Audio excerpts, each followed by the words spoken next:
Hi everyone. So this is this is what I was talking about earlier. We're gonna do Human Noble next. But the thing that's really frustrating here is that Human Noble, you have one class option here, Warrior. I honestly wonder if this was deliberate or not, because a lot of Dragon Age Origins wasn't. Something we have come to learn in more recent years is that Dragon Age Origins is accidentally awesome. Oh, I'm sorry. I'm sorry. You're right, Meatfist. We can also play Rogue. But that's because I'm a moron and saying this in the wrong direction. So, I'll get back to that. Um, One of the things we've learned in the more recent years is that Dragon Age Origins really just kind of stumbled into the level of quality that it is. This is true with several works I've covered over the years. Final Fantasy V comes to mind immediately, a game that is probably the best Final Fantasy game from a gameplay axis, and by everything I'm aware of, and I've studied that game quite a bit, completely accidentally, just stumbled into it. Also known as Star Wars.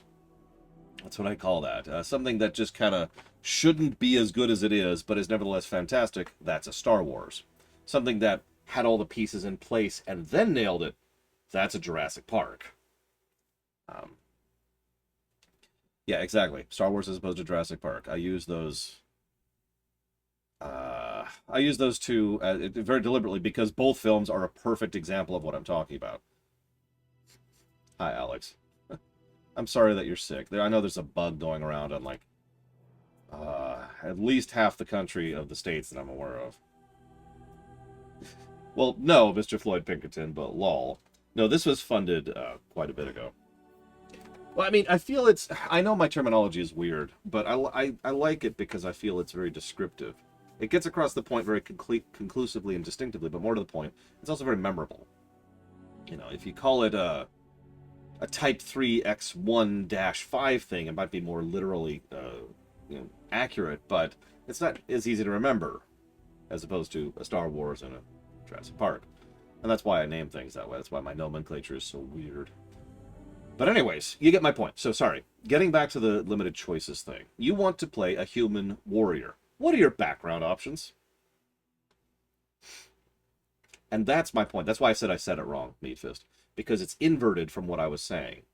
It's not the fact that you can only be a human warrior. It's that a human warrior can only be a noble.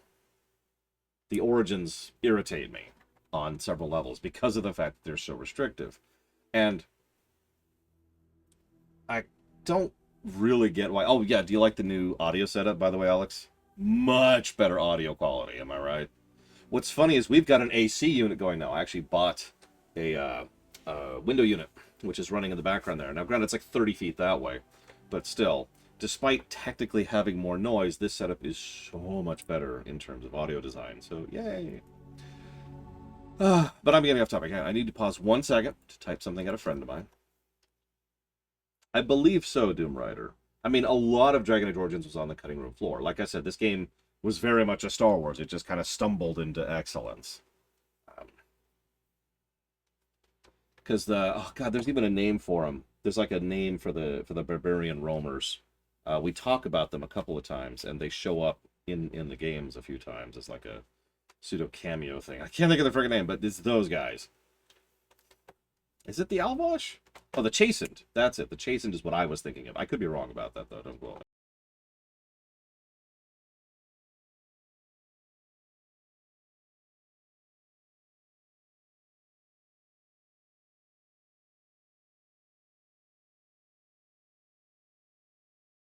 Avar sounds right too. Now that I think about that.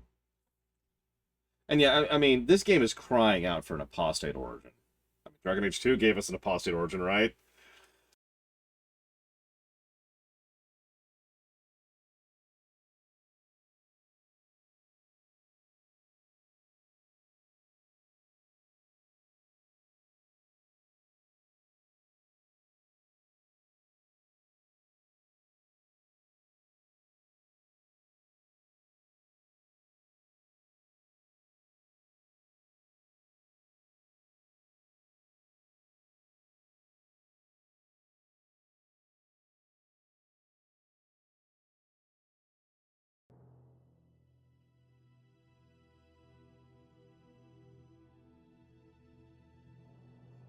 Sorry, sorry. See, when I'm muted on accident, I notice pretty quickly. If I'm muted for like 9 minutes, it's because I'm on the phone. Greetings.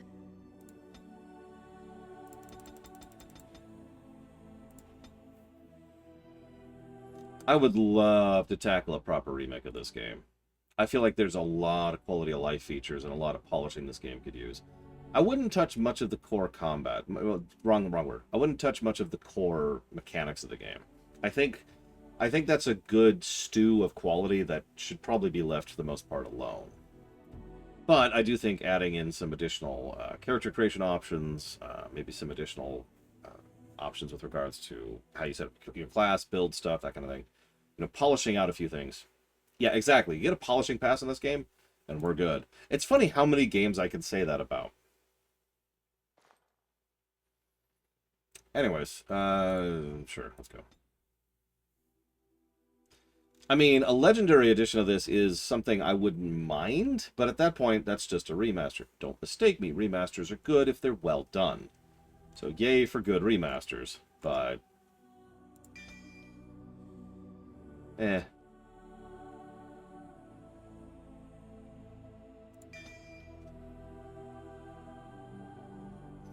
Honestly, I'm guessing it'll probably be in the 300 range, Jesse's Mask.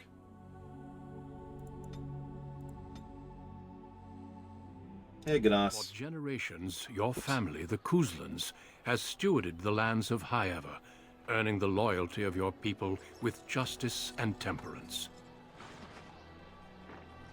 When your country was occupied by the Arlesian Empire, your father and grandfather served the embattled kings of your land. Today, your elder brother takes up House Kuzlan's banner in service to the crown, not against the men of Orlais, but against the bestial Darkspawn rising in the south. I trust then that your troops will be here shortly.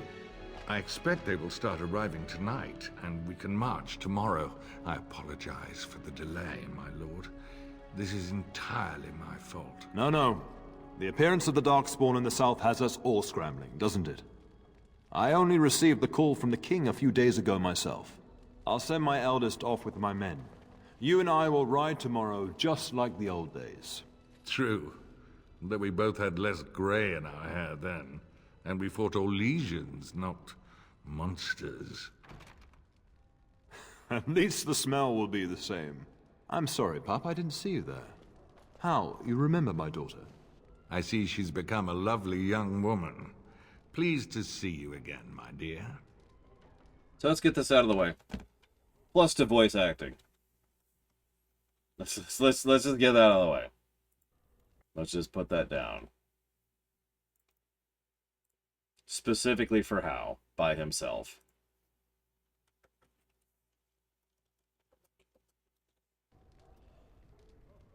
But yeah, something that they didn't... They do a good job of this, but I didn't even catch this my very first playthrough. Is that when we're playing as the Kuzlans, we are tremendously politically powerful. We are arguably the most well-positioned and powerful nobles of the entire country.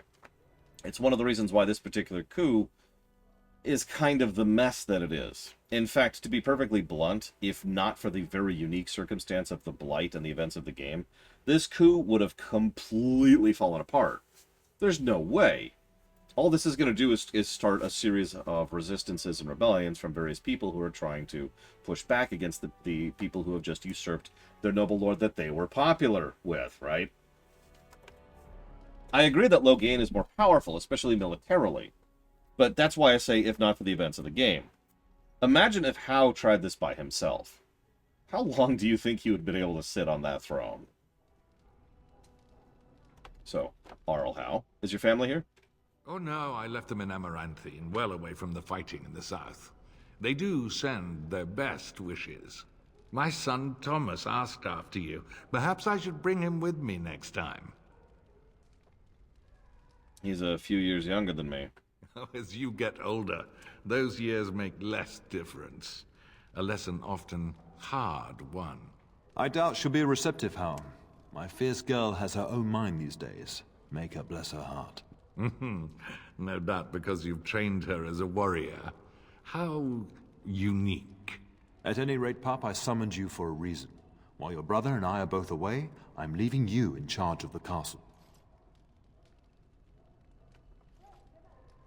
I mean, why can't I go into battle with you? I'm certain you'd more than prove yourself, but I am not willing to deal with your mother if you join the war. She'd kill me if I let you go. She's already twisted into knots about Fergus and me going. Let me talk to her. I'll convince her. I doubt that. You know your mother, and she made it clear there is no debate. This is no needless task. I ask you to take a great responsibility. Only a token force is remaining here, and you must keep peace in the region. You know what they say about mice when the cat is away, yes? There's also someone you must meet. Please, show Duncan in.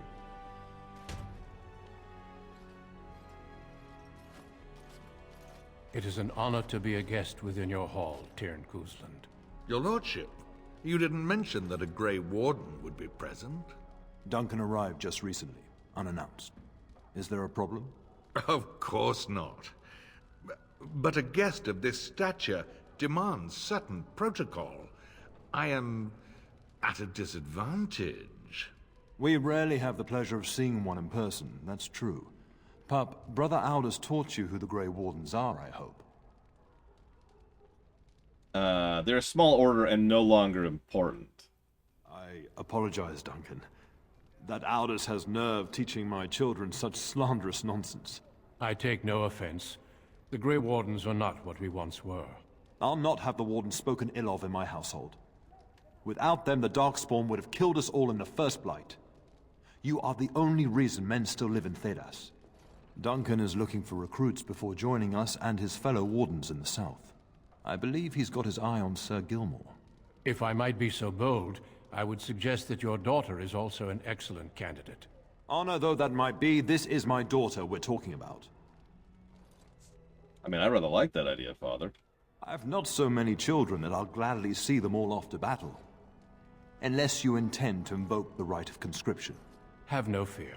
While we need as many good recruits as we can find, I've no intention of forcing the issue. Pup, can you ensure that Duncan's requests are seen to while I'm gone? And yes, that's Al-Walim. Although, I thought you were talking about How. AKA, you know, Tim Curry. In the meantime, find Fergus, and tell him to lead the troops to Ostagar ahead of me. Where's Fergus at? Upstairs in his chambers, no doubt. Spending some last moments with his wife and my grandson. Be a good lass and do as I've asked. We'll talk soon. Okay. And yeah, so several people have asked, you know, how is Duncan in 6 places at once? He's not. He's in 1. Now, there's only a few small inferences about this, and like a couple of interviews from the creators. But the idea is, whichever origin you pick is the one Duncan went to. Which means, functionally, all the origins are canon, it's just they all met a bad end because Duncan wasn't there to bail them out. You know, you do the mage origin, and you're immediately killed on the spot for being a blood mage. You do the Dalish elf one, and you die from the Darkspawn rot, which is already affected your friend. If you do the city elf one, then you surrender yourself to the guards and are promptly executed, etc., etc. So, hey, fun little thought there for you. Greetings, my lady. You are the Terran's daughter, are you not? Yes. That is good to know. I understand you shall take charge of your father's castle once we march. So I'm told. Ah, then I wish you luck. Good evening, my lady. Yeah, Dwarf Commoner dies in prison from starvation. It's one of the few we see a sign of. Yeah, the Dwarf Noble goes into the Deep Roads. Yay!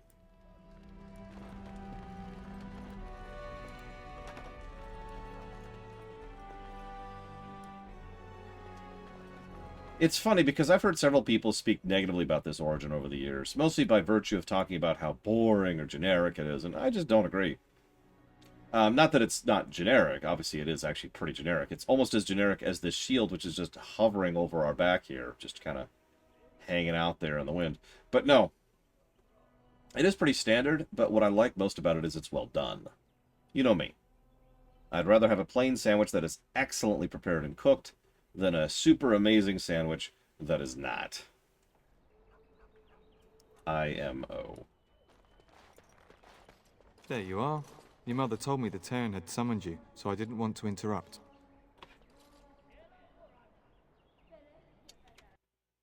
Okay.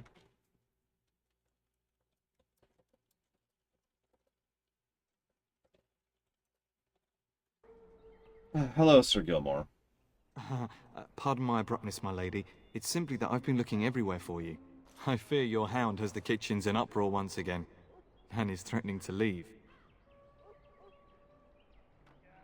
Did the dog get into the larder again?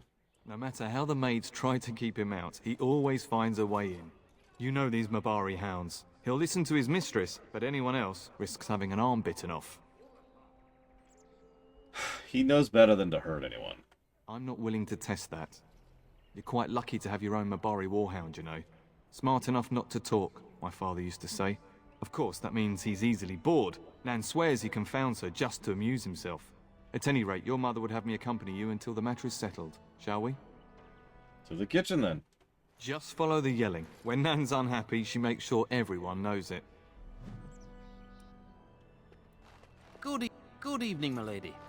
Good. What'd you say? Good evening, milady. Just checking. And my dear Bryce bought this back from Orlais last year. The Marquis who gave it to him was drunk, I understand, and mistook Bryce for the king. Ah, here is my daughter, along with Sir Gilmore. Tell me, Sir Gilmore, has my pup collared that dog yet? Not just yet, your ladyship. Darling, do take care of that. That malodorous hound of yours is an excellent protector, but he drives Nan to distraction. Father sent me to get Fergus? I'm not asking you to travel to the moon. The kitchen is just around the corner. Sir Gilmore, see that it gets done. As your ladyship commands. Good. With any luck, I'll be able to feed my guests before the end of next week. Darling, you remember Lady Landra? I think we last met at your mother's spring salon.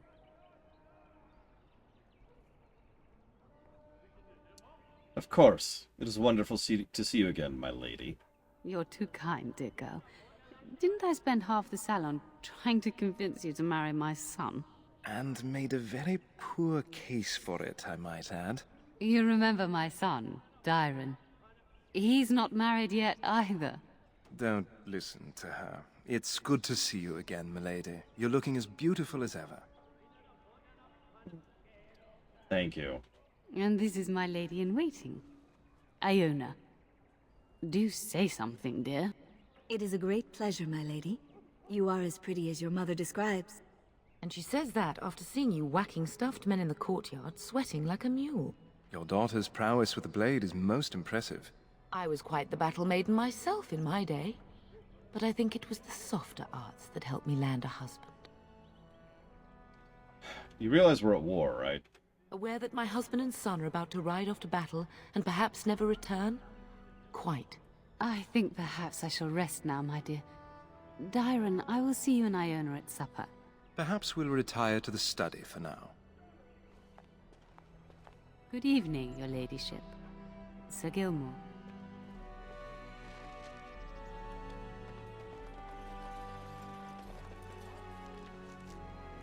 Well, obviously that's not true in real life, Evo, so you can tell this is fiction.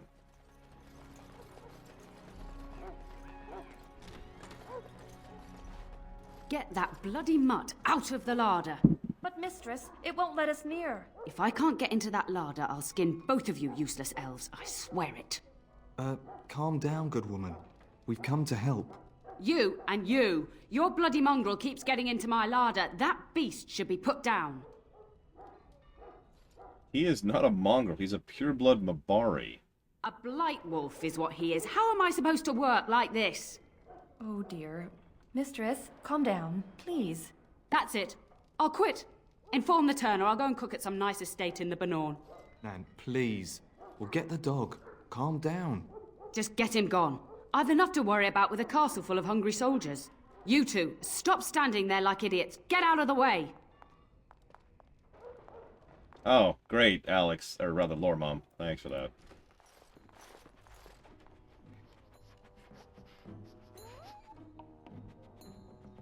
Credit to the animation on the Mabari, by the way. Oh, look at that mess. How did he even get in here? He looks very pleased with himself.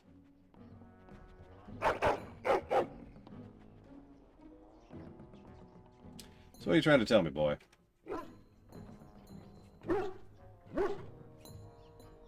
He does seem like he's trying to tell you something. Wait, did you hear that? We will call you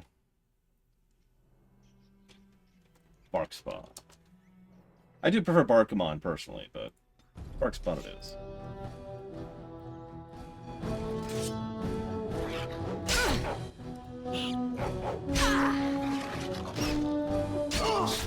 Here I am, killing rats! How noble!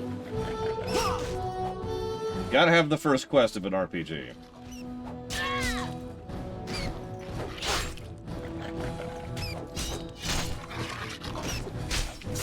Giant rats? It's like the start of every bad adventure tale my grandfather used to tell. Your hound must have chased them in through their holes. Looks like he wasn't raiding the larder after all. Those are very large rats. I've seen larger. They come up from the Kokari Wilds sometimes. But seeing as you've got your Mabari well in hand, I'll be on my way. I'm to prepare for the arrival of more of the Jarl's men.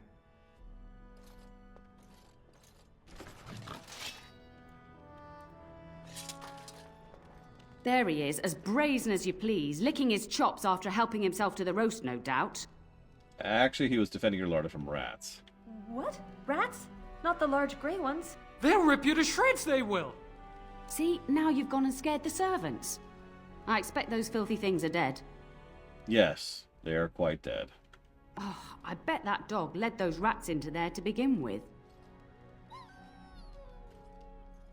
Oh, don't even start with the sad eyes. I'm immune to your so-called charms. Here then, take these pork bits and don't say that Nan never gives you anything. Bloody dog. Thank you, my lady. Now we can get to work. That's right, you two. Quit standing about. Thank you again for your help. Now, if you'll just hold on a moment. Yes? Well, how do you know? Adney, get moving with those casts. And Kath, do you think you can serve that to the turn with dirt from the floor all over it? Miserable old bat. Old bat, am I? We've got to work double time on supper, sweep out the hearths, and no complaining. Have you considered whipping them? Just keeping order. That's why your father keeps me on. The good maker knows I needn't take care of you anymore. Thank you for coming to your old nanny's rescue. That blasted hound is more trouble than he's worth. He is. And don't start with me. You've gotten all you're getting today. But what about you, my lady? Been keeping safe and well behaved, I hope? I mean, would I say anything other than yes? Clever whelp. That mouth of yours will get you into trouble one day. Do you remember that bedtime tale I used to tell you? The dog that bit? Yeah. Good. Then you can start. Once upon a time, there was a dog, and he bit somebody. Before our fathers' fathers came down from the mountains. A warhound was born to the elder bitch of a tribal chief. They named him Hahaku and gave him everything. He grew up a fine, strong pup, destined to be the partner of the chief's eldest son. The dog found the idea tedious. The young hound became arrogant, taking food from his kin and warning them, in the way of dogs, that the chief's family would punish them if they tried to attack him. Years passed, and the time for the chief's son to take a warhound came closer. Hahaku's pride swelled, and many of the people of the tribe came to the chief, quietly whispering of this dog's bullying. With each complaint, the chief saw only Hahaku's strength and pride, and sent his people away. But as his son grew, the chief watched more closely. The day might come when his boy's life would depend on this dog. If the humblest of his people would not trust Hahaku, how could he? So he made a weaker dog his son's partner. There are many kinds of weakness. You'd do well to remember that. When the day came, Hahaku sat proudly waiting to be called, but the old chief chose Hahaku's brother as his son's hound. Hahaku was shamed, but felt no remorse. So great was his rage that he darted across the fire pit and bit the chief's hand. I mean, bold move. No, an impulsive and prideful one. The chief and his son struck at Hahaku, cursing him. The hound ran into the village, seeking shelter in the tents and kennels. The other dogs snapped at him, and the tribe's people threw stones at him. Before the chief could reach him, the tribe had torn Hahaku apart. Now, what should you carry from this tale?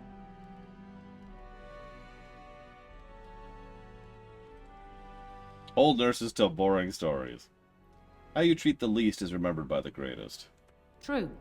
Hahaku thought nothing of abusing the tribe and their dogs, but their complaints showed the chief he could not be trusted. But you're far too old now for an old woman to be reminding you to watch how you behave, hmm? Are you comparing my Mabari to the Hahaku? It's a story worth repeating. That's all. Be off with you then. Tell your brother farewell before he rides off to war. Oh my god.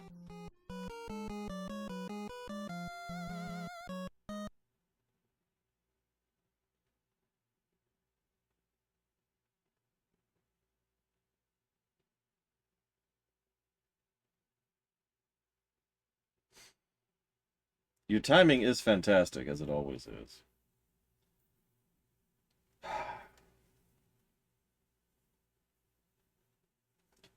Alright. Thank you, Evo, very much.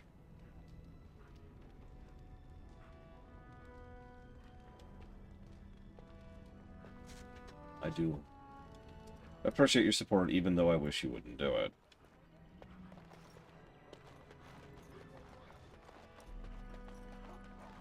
That's true. I should probably bow just because of the timing. Who agrees with me on chat?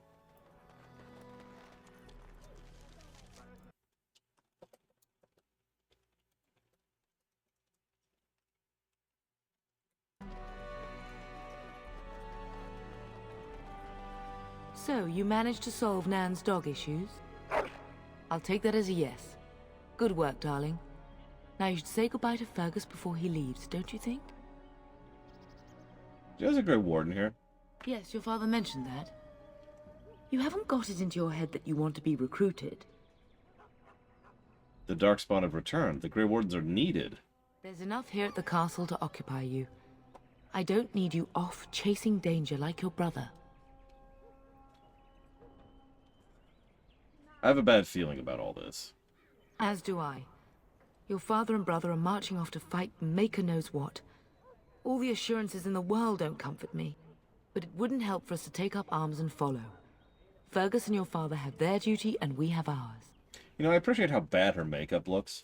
It's very accurate to how terrible makeup looked back in the day. I love you, my darling girl. You know that, don't you? I love you too. Go do what you must, then. I will see you soon.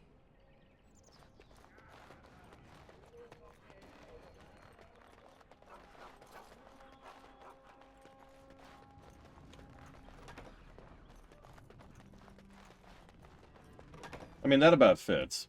Large-scale war, purposely change the setting. Is there really going to be a war, Papa? Will you bring me back a sword? That sword, Oren. And I'll get you the mightiest one I can find, I promise. I'll be back before you know it. I wish victory was indeed so certain. My heart is disquiet. Don't frighten the boy, love. I speak the truth. And here's my little sister to see me off. Now dry your eyes, love, and wish me well. No Darkspawn could harm Fergus. He is as mortal as anyone, despite his refusal to believe. Now, love, no need to be grim. Father wants you to leave without him. Then the Owl's men are delayed. You'd think his men were all walking backwards. Well, I'd better get underway. So many Darkspawn to behead, so little time. Off we go then. I'll see you soon, my love. I would hope, dear boy, that you plan to wait for us before taking your leave. Be well, my son. I will pray for your safety every day you are gone. A good shield would be a little bit more useful. The Maker sustain and preserve us all. Watch over our sons, husbands, and fathers, and bring them safely back to us. And bring us some ale and wenches while you're at it. For the men, of course. Fergus, you would say this in front of your mother? What's a wench? Is that what you pull on to get the bucket out of the well? A wench is a woman that pours the ale in a tavern, Orin. Or a woman who drinks a lot of ale.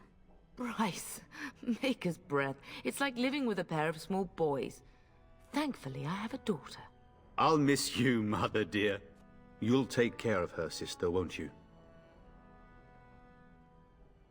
You can count on me. Oh, good. How thrilling to know I'm so well taken care of. Enough, enough. Pup, you'll want to get an early night. You've much to do tomorrow.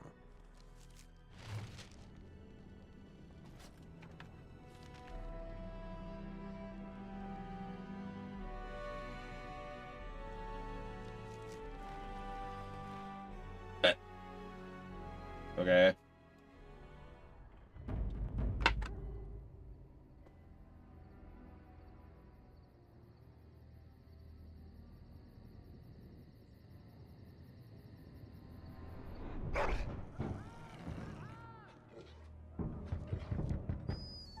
How are we comfortable in that?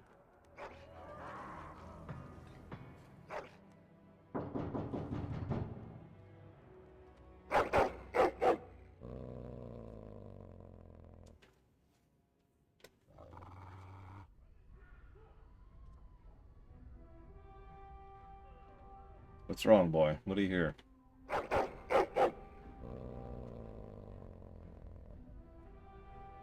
My lady, help me! The castle is under attack!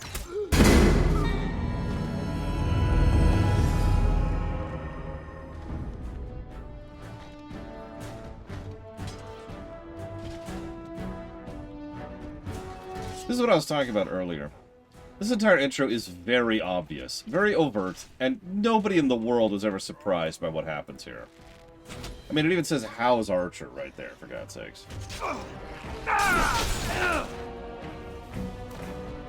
But I don't care, because it's well done. This is what I was talking about earlier. Something I talk about a lot. Well, actually, let me walk that back a little bit. Something I don't talk about that often. The opposite of a lot is when a lot of people use words like cliched or obvious or simple as insults when it comes to video games and movies and shows, just media in general, right? And there's an obvious reason why. But it's kind of inaccurate, because what they mean when they say that is bad. Yeah, we actually talked about this in Baldur's Gate 3. What they mean by this is bad. There's nothing actually wrong with a cliche, with a trope, with something that's obvious or overt. What matters is if it's good. And I've said this so many times that I feel a bit, like I'm repeating myself here, because I'm pretty sure we talked about that this week with regards to Baldur's Gate 3. So I apologize for the repetition. But this is my point. This entire story arc is very overt. There's red flags everywhere. But good voice acting, good presentation, good connection, good threads. You'll notice even just the structure of this is well done, similar to how most of the structure of the City Elf works really well too. We are a well-established noble of one of the most powerful houses in the entire country. Cool, okay. We've got position, we've got landing, we've got all kinds of reasons for being strong. It's considered unusual that we are as interested in martial training as we are, but we are, and we're damned good at it. We've got a Mabari. That Mabari is helping us understand combat. And there's just chunk, chunk, chunk, chunk, chunk. There's bits and pieces that are put to us, and it's really well sequenced, is what I'm trying to say. And then, of course, the betrayal hits, and now we get to put everything we have learned into action, both in story and in gameplay. That's true, Genocida. That is absolutely true. So we're going to go ahead and grab this. Yeah, I've commented on this before. I feel like the castle-y areas, like the room I pointed out earlier, are probably some of the better brickwork and doodads that this game has to offer. The exception, of course, being Orzammar, which I think looks pretty legit. Oh, I'm with you on that Jesse's Mask. I could absolutely... So, no spoilers, but I saw pretty much every twist, all except for, I think, 2 twists in Baldur's Gate 3 coming from miles away.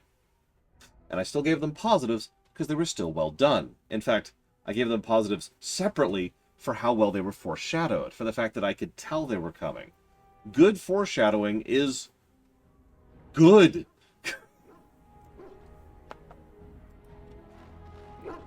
Sorry, why would I tell you 2 spoiler things in an unrelated stream, Loke?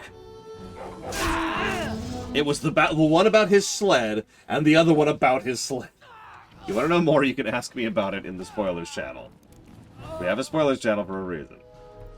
Darling, I heard fighting outside and I feared the worst. Are you hurt? Notice our mother's already in armor.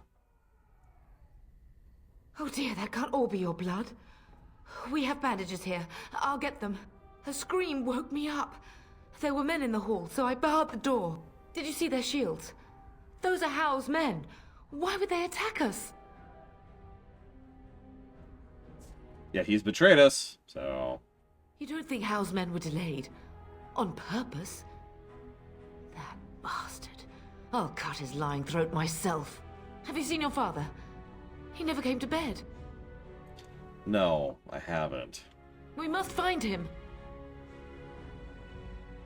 Can you still handle a weapon? I am no Orlesian wallflower. Give me a sword and I'll use it. Now let's go.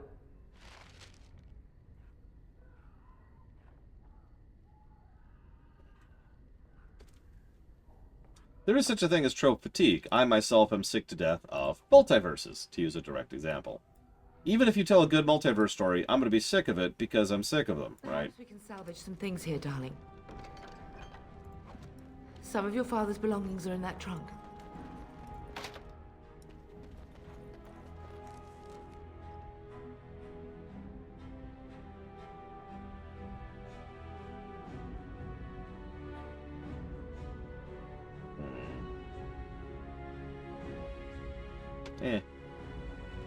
That's very true, Blade Javal. Sometimes I don't like... Well, I don't like multiverse stories in general.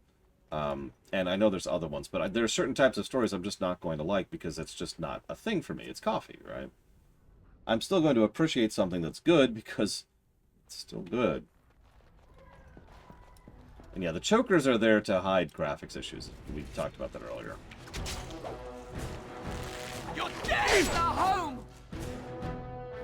Oh yeah, speaking of which. What's your weapon? Let's give you a mace. Oh my god.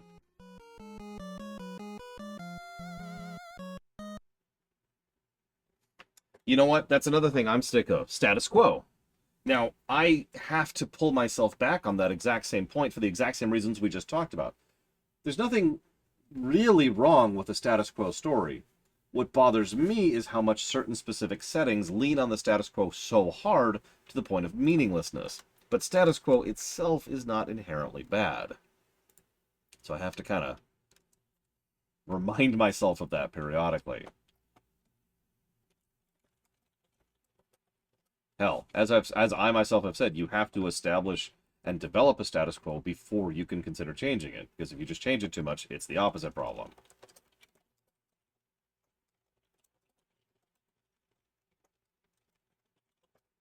I mean, any long-standing comic book series is the easiest answer for that, Ganas. In fact, it is the specific thing that irritated me the earliest when it comes to being irritated at the status quo.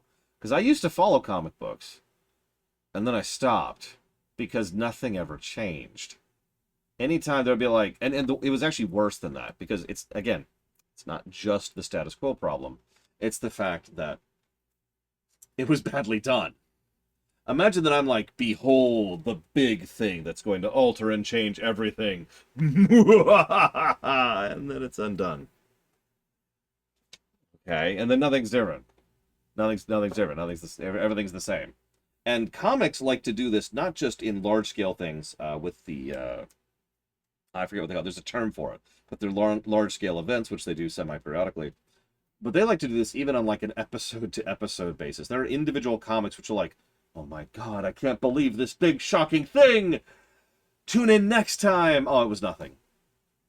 But then, in the next comic, there's this big shocking thing, and then you read that next comic, and it's nothing. Okay. No, exactly, Junk Garage. It is literally what got me out of comics, the status quo. And yeah, it's Star Trek Voyager is another example of this. Star Trek in general has its own issues with status quo, but Voyager had it the worst. We actually came up with a subset of status quo over in Voyager. It's called the reset button. Boop. Right back to the standard. I should probably mention, though, that there is a form of status quo which can work. Now, I don't like it personally. It's called the yo-yo. Yo-yo continuity. I didn't come up with that term for continuity, for sake. Here's how it works. Here's the status quo. This is the beginning of the yo-yo. This is the establishment. You've got the characters, you've got the setting, you've got the rules. Then a given story yo-yo's out, and this is your story. And you can change whatever you want to and however you want to do it.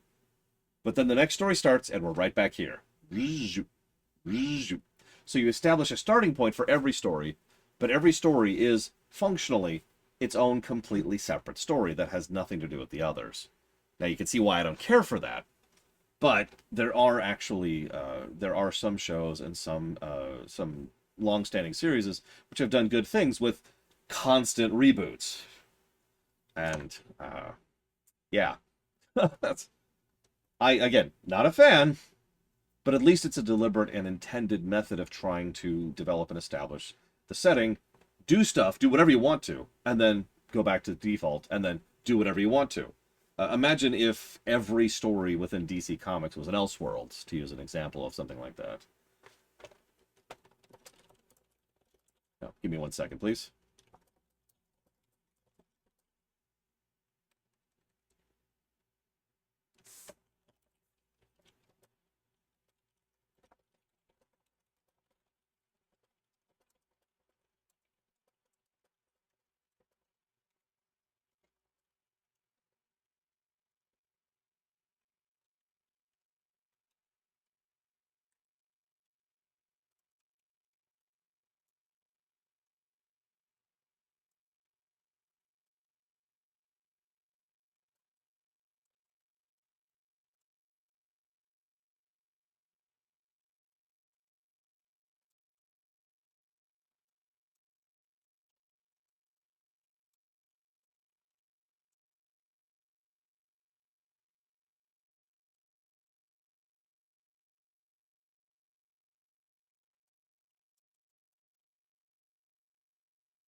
So thank you, Valerian, very, very much.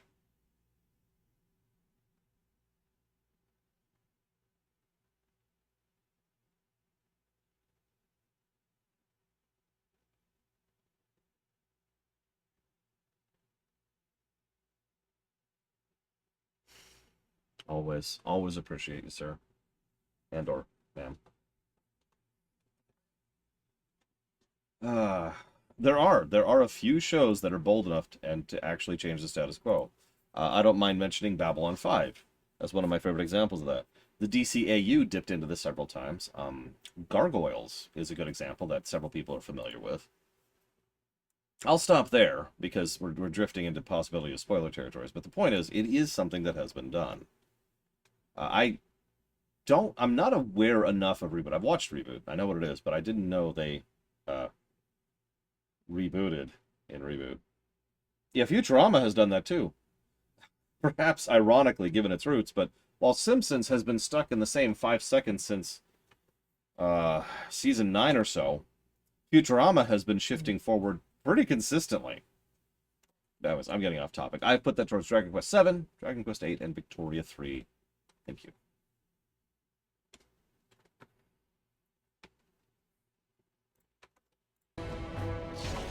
Oh, right, we're in the middle of a battle. I actually forgot.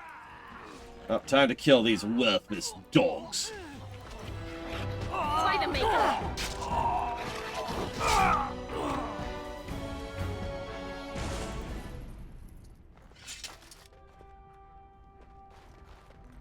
No, not you, Barkspawn. Barkspawn, you know I didn't mean you. Don't give me that. Don't look at me like that. Can you hear the fighting? Hal's men must be everywhere. How come... we should take the fighting to them. Don't be foolish.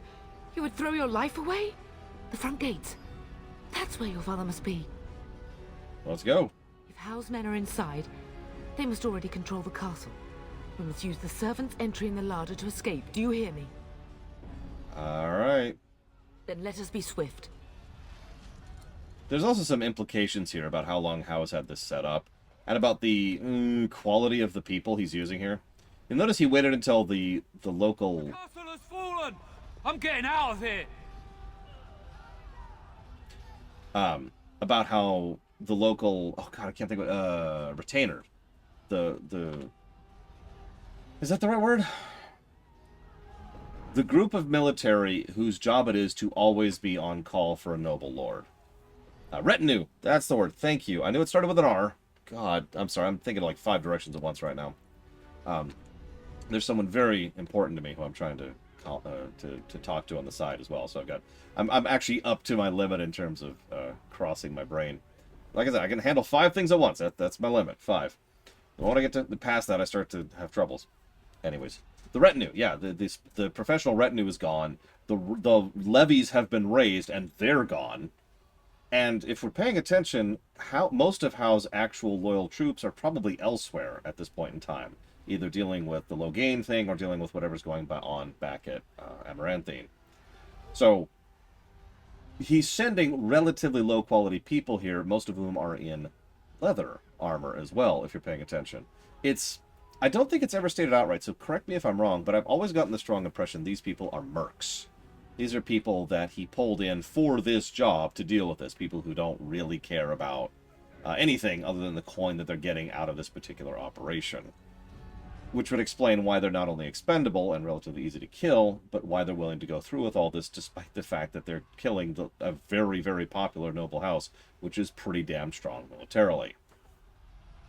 I know that in reality land they might not suffer consequences for that, but you can't tell me it wouldn't occur to someone to be like, hold up. You want me to kill the Kuslans?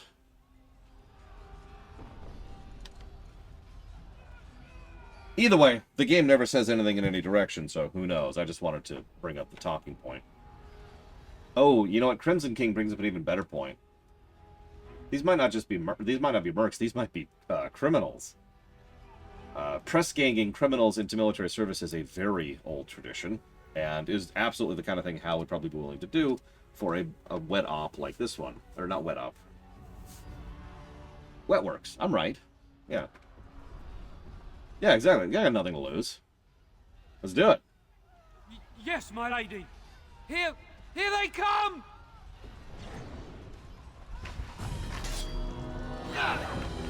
Game, you want to actually target the guy, please? I shall do it. Just logic, Meatfist. No evidence. Just analysis and logic. Come and face me if you dare. Don't give them the advantage. What is our ability here? Oh, okay. I do not fear death. I have nothing else to lose.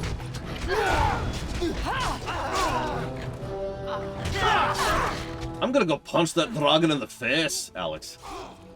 Once if you get it. So, lots of combat, lots more than the other Origins so far. Very well.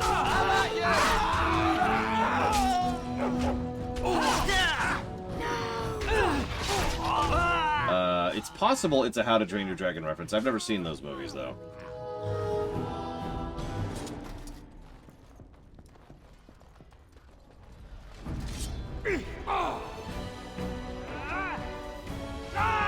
No. As you say. Now, in Reality Land, the real reason these people suck is because this is a level 1 part of the adventure. But you know me, I like it when there's a reason why they're low level and not just because it's the beginning of the game. Very well. To battle! We fight for our home! It shall be done. It is begun.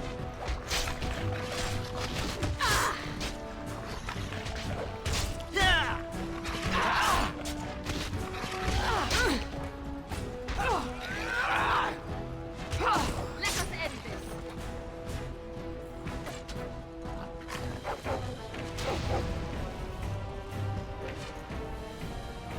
No, I was making a WoW reference, Jesse Ward. Sorry.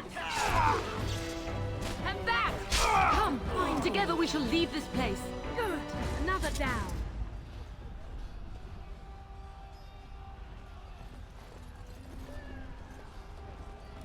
It shall be done.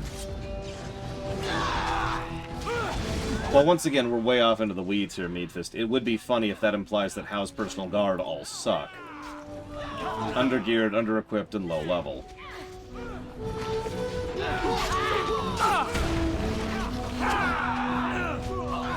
We'll have to judge viscerality as we go, too. It just occurred to me.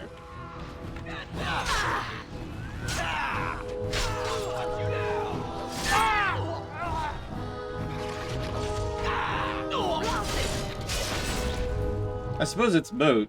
Howe's coup succeeds regardless. I like 2's combat too, I just think it has Dragon Age 2 syndrome. Keep those bastards out as long as you can. So an aim for Dragon Age 2. My lady, you're both alive. I was certain Howe's men had gotten through. How did they get through? We are alive. What of you? Are you injured? Don't worry about me, your ladyship. Thank the Maker you two are unharmed. When I realized what was happening, it was all I could do to shut the gates. But they won't keep Howe's men out long. If you've another way out of the castle, use it quickly. I'm sorry, Daxiath. Come with us. If I do that, you won't make it out before the gates fall. Please, go while you have the chance. When I last saw the Turn, he'd been badly wounded. I urged him not to go, but he was determined to find you. He went towards the kitchen. I believe he thought to find you at the servants' exit in the larder. Bless you, Sir Gilmore. Maker watch over you. Maker, watch over us all. Yeah, can't we just kill all these guys? We've been mass murdering them all day long. No, I know. Gotta get on with it.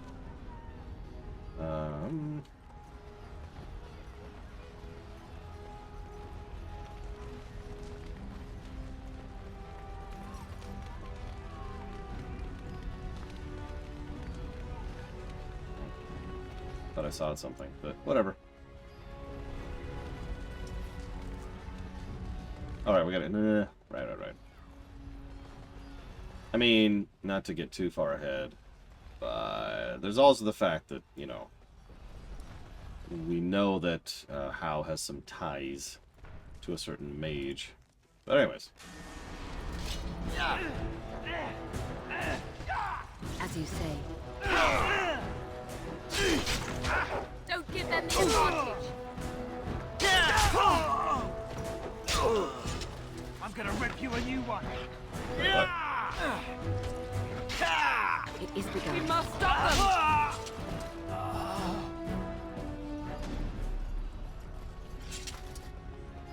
We'll talk about it later, Lord Herma. I shouldn't have even brought it up. I apologize. I know nothing! Nothing! Sorry. We must get out. They're slaughtering everyone. Run! Well, then get out, you idiots. God.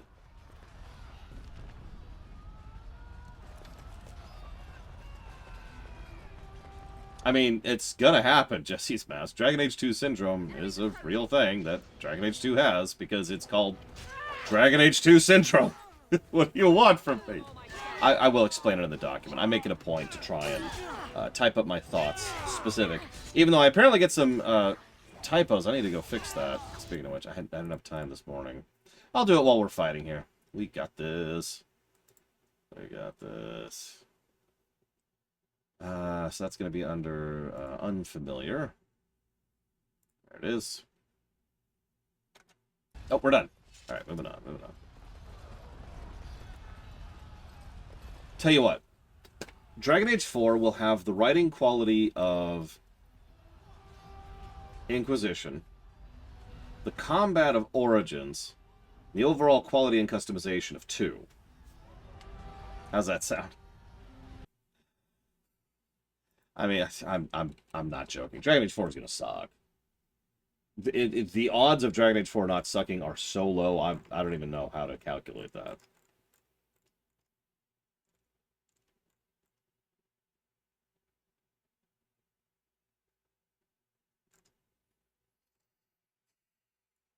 Is it under voice acting we put it? No, had to be Shadowheart. It's because of everything, Ganas. Please don't ask me to repeat myself. I've already explained myself twice today, and yesterday, and the day before, and the day before. If I were screwed, there's the super summary. I'm not repeating myself. I'm not doing it again. You can't make me. You can't make me. Oh, God. Oh, God. Ah, okay. Okay, I'm okay. I'm okay. There is no hope.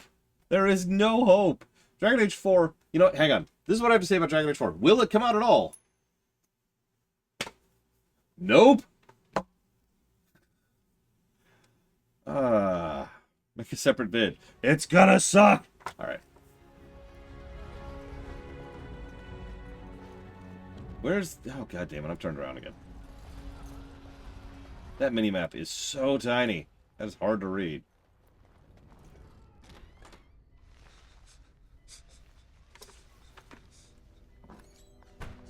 I've already given my prediction on that. I predict it will be at the level of quality of Anthem. I mean that, by the way. Bryce. Wondering when you would get here. Maker's blood, what's happening? You're bleeding. Hal's men found me first. Almost did me in right there. Why is Hal doing this? He can't get away with this.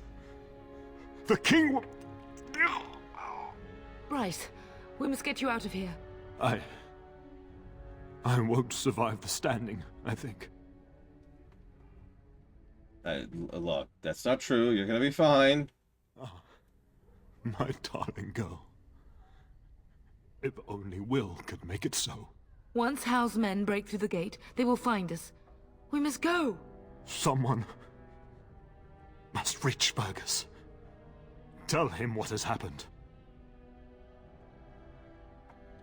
Tell him that he's the new Terran? Come on, Hal must have something planned for him, too. Bryce, no. The servant's passage is right here. We can flee together, find you healing magic. The castle is surrounded. I cannot make it. I'm afraid the Terran is correct. Hal's men have not yet discovered this exit, but they surround the castle. Getting past will be difficult. You are Duncan, then? The Grey Warden? Yes, your ladyship. The Terran and I tried to reach you sooner. My daughter helped me get here. Make her be praised. I am not surprised. Yeah, we actually could see under her choker for a second and see the clipping that's going on there. Very simply, Ganas, I don't think Mass Effect 4 will come out at all. I would be gobsmacked if Mass Effect 4 comes out. Excuse me. I keep calling it Mass Effect 4, and that's wrong. I'll be gobsmacked if Mass Effect 5 comes out. I'm surprised you haven't already left, Duncan. I did not wish to leave your father alone. Whatever is to be done now, it must be quick. They are coming. There you go. Duncan, I beg you. Take my wife and daughter to safety. I will, your lordship. But I fear I must ask for something in return. Anything. What is happening here pales in comparison to the evil now loose in this world. I came to your castle seeking a recruit. The Darkspawn threat demands that I leave with one. I understand. Oh no, they're gonna call it 4, which is part of why I continue to persist in calling it 5, because it's the 5th Mass Effect game. This goes back to what I was talking about Duncan. You'll notice he comes across as the good guy, but if you pay attention to his actions, you really can see the renegade here. He really, really is being very mercenary about this. I stayed here behind to help you out, but I kind of need someone. I need a recruit. So you're going to give me a recruit, and I'm going to go ahead and agree to help get your people out of here. And, yeah, you get the idea. I don't blame him for it, to be clear. That's why I call him renegade, as opposed to evil, or jackass, or anything like that. He's just, I know your daughter, us, is a very well-capable and competent warrior. And I need those right now, so let's friggity go. He's also aware of the fact that this is a blight. Something which, if you remember, bit of a spoilers, nobody else believes him about, but he firmly thinks this is a full-tilt blight. So... You fought your way to me through Hal's men. I think the Maker's intention is clear. I will take the Tyrna and your daughter to Ostagar, to tell Fergus and the King what happened. Then your daughter joins the Grey Wardens. So long as justice comes to Hal. I agree. Then I offer you a place within the Grey Wardens. Fight with us. But what if Fergus is dead? We will inform the king, and he will punish Hal. I'm sorry, but a Grey Warden's duties take precedence even over vengeance. Hal thinks he'll use the chaos to advance himself. Make him wrong, bub. See that justice is done. Our family always does our duty first. The Darkspawn must be defeated. You must go. For your own sake and for Ferelden's. All right, then. We must leave quickly, then. Bryce, are you sure? Our daughter will not die of Hal's treachery. She will live and make her mark on the world. Darling, go with Duncan. You have a better chance to escape without me. Eleanor. Hush, Bryce. I'll kill every bastard that comes to that door to buy them time. But I won't abandon you. Sorry, I'm just transfixed by her neck now. I mean, Mother. My place is with your father. At his side to death and beyond. I'm so sorry it's come to this, my love. We had a good life and did all we could. It's up to our children now. Then go, pup. Warn your brother. Know that we love you both. You do us proud. They've broken through the gates. We must go now. Goodbye, darling.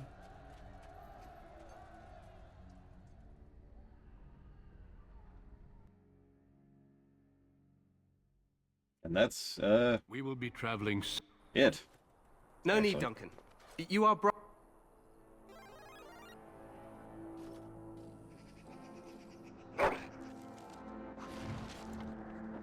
Now, I hate to disagree with Lord Hammond for the 50,000th time.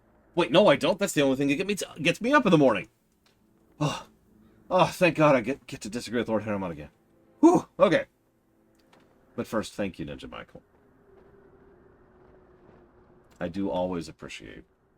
And if you know what you want to put that sub towards, please let me know. Remember, you can pick up to 3 things.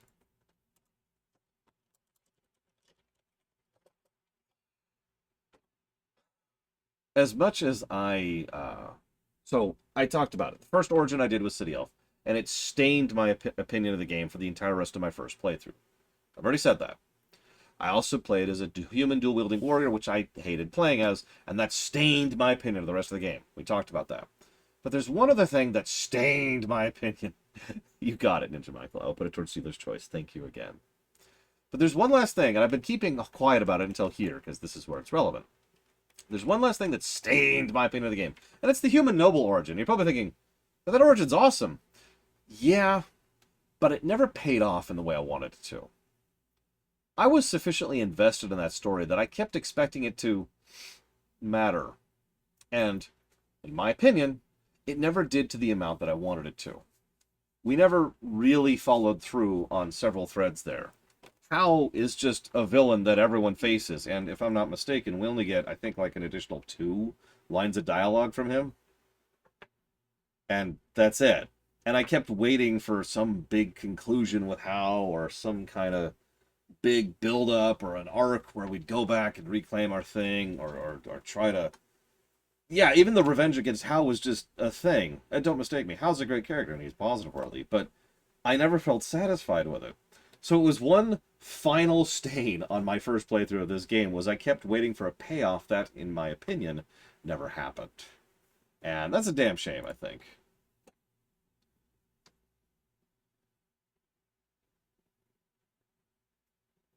And yeah, no, you're right, Meatfist, I agree with you. That's the part that we're disagreeing on, because Lord Harrowmont thinks that origins matter past Ostagar. And I agree, but it's not what I wanted out of it. Hence the disagreement. But now we have to judge Human Noble.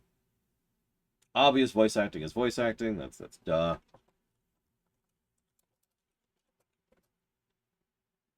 We can change the ending by virtue of being a Human Noble. It's one of the only origins that has a noticeable change to the end, to the outro. Excuse me. Let me be more clear about that, because we can deal with the kingship issue in a way that nobody else can, because we're already nobility. So that's cool. I'm with that. I also think that it changes the dynamic of our possible relationship with Alistair in a way that no other origin does, which is also cool. Also, 75 pluses to story for Doggo, obviously. Yeah, excuse me, we are high nobility. That is a good point to bring out. We are the daughter or son of one of the only 2 Terrans in the entire kingdom. And, well, the other Terran is Loghain, so... That also gives us options with Honora, by the way. Thank you for pointing out. I tend to forget that she even exists because it's the only way I can wake up in the morning. I have to disagree with Lord Harrowmont and pretend Honora doesn't exist. That's my morning. I just wake up and I'm like... And then we're good.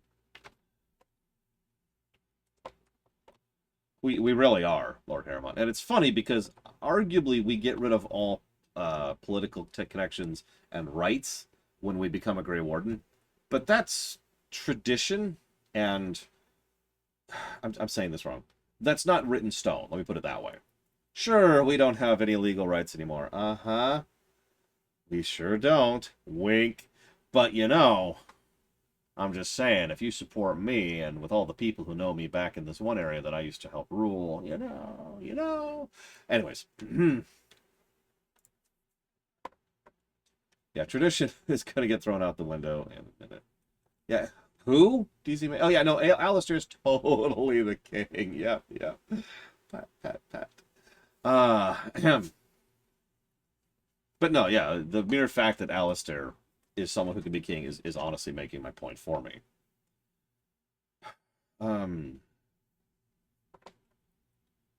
Did I? I did not.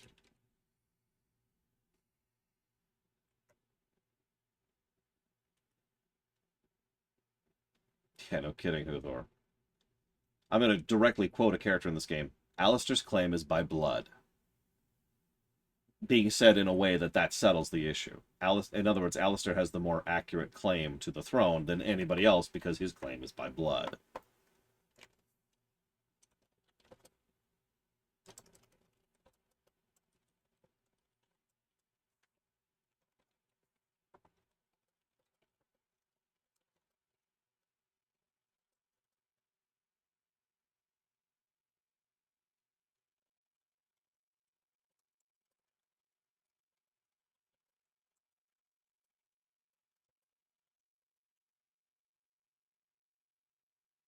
I mean, no, we will stop this blight in this game. The fact that we stop the blight inside of a year, which is how long Dragon Age Origins lasts in lore, is actually a plot point, believe it or not.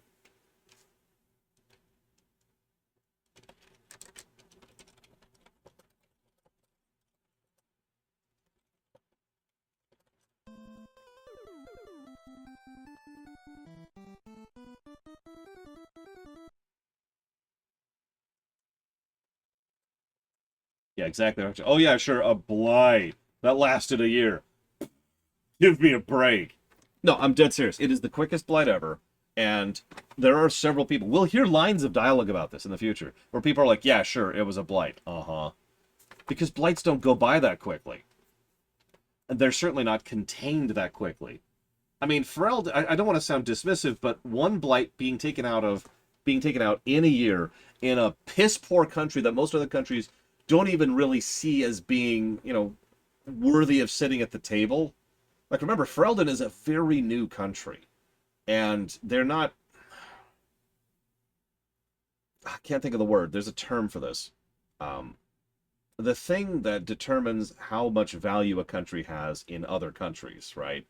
You know, whether or not you're at the big boy table. That kind of a concept. Nobody gives a crap about Ferelden. We're new, we're unproven. And worst of all, we stink of dog. So we don't have the cred for people. So the idea that this little upstart, provincial little country is able to pull down a blight in 1 year, give me a break. Recognized. That's actually the specific word I was looking for. Recognized. Whether or not countries recognize other countries, because, and I know that sounds strange, there are lots of examples throughout history of nations and countries and kingdoms and fiefdoms and city-states existing that aren't recognized by other countries and so don't count, depending on who you're asking at the time. Yeah, as I say, I'm trying to not mention specifics here, but I don't have to because there's hundreds of examples of this over the last bagrillion years. Yeah, like Taiwan and West Taiwan. Perfect example.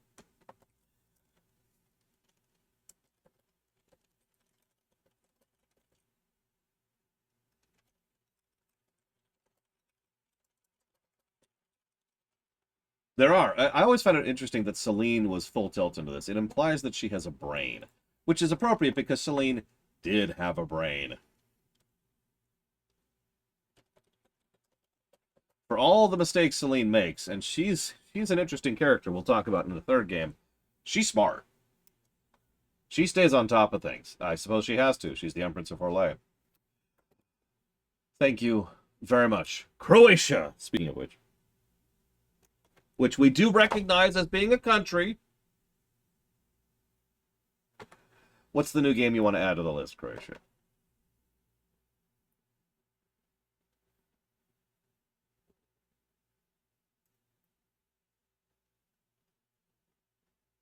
Colony Ship and Black Book? I don't think I've heard of either of those.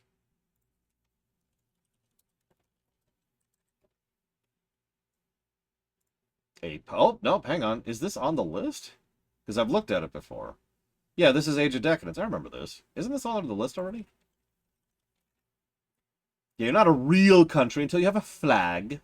Excuse me, do you have a flag?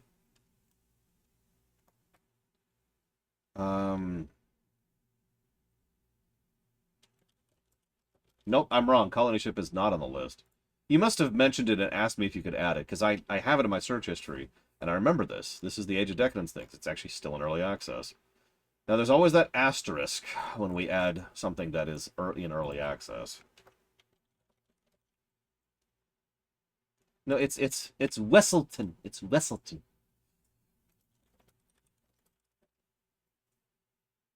Black Book, on the other hand, I've never heard of at all. It's a dark RPG. All right, negative to story. Based on Slavic myths, negative to story. Which you play a young sorceress, negative to story. You fight evil forces, negative to story. In card-based battles, negative to gameplay. To explore the world, negative to gameplay. For humans who are negatives to story, live alongside mythological negatives to story. I've never heard of this. Looks interesting. Good afternoon, Baron. So here's the problem, Croatia. I will not allow you to pick all three of those because I have that rule for a reason. A lot, and I do mean a lot, of thought has gone into the current system and how it works. So, unfortunately, it looks like Colony Ship is not on the list. That's my fault. I apologize. And neither is Black Book. I'm fine with you adding either, but you're going to have to pick one. If you would, please and thank you. Colony Ship. You got it.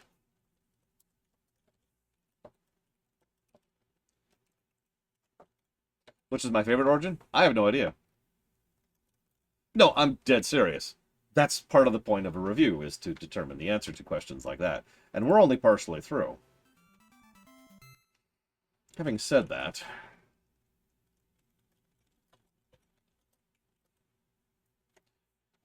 it is time to go make a Dwarf Commoner. And thank you, Baron, very much for the sub. Always appreciate. And I suppose you know the question, especially given the music that just played. Does lack of payoff merit a negative? Yes, actually, I agree with that. That would specifically be consequent storytelling. And I'll debate how many of those it will be. The Kirby block. You got it.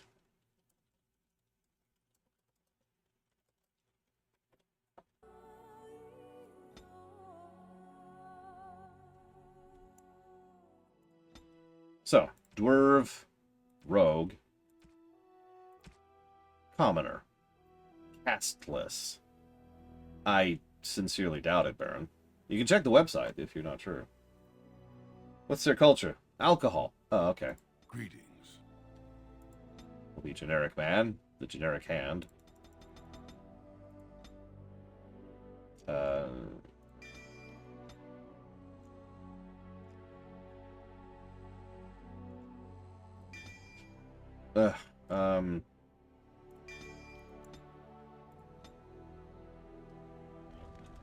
Deep beneath the Frostback Mountains sits Orzammar, largest and proudest of the two remaining dwarven cities.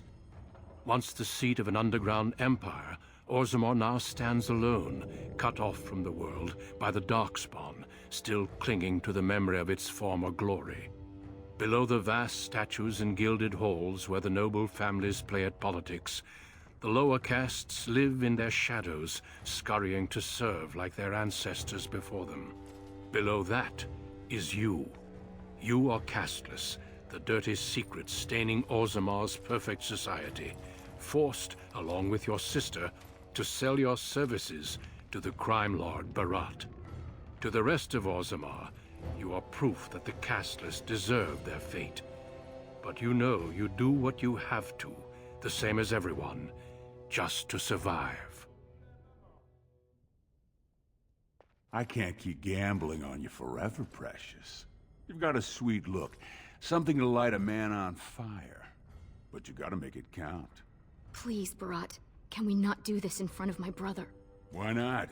He knows the slope of the land, don't you, boy?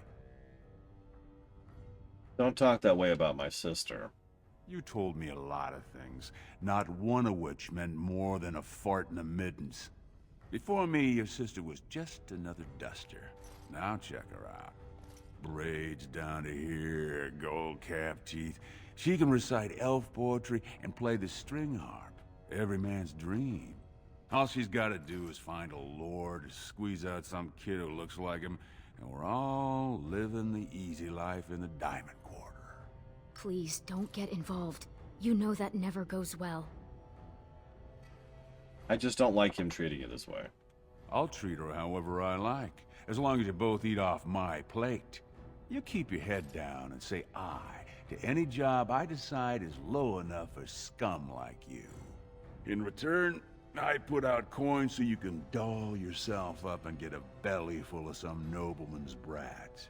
Then you both go free, and I get to join the family and be called my lord for the rest of the little prince's life.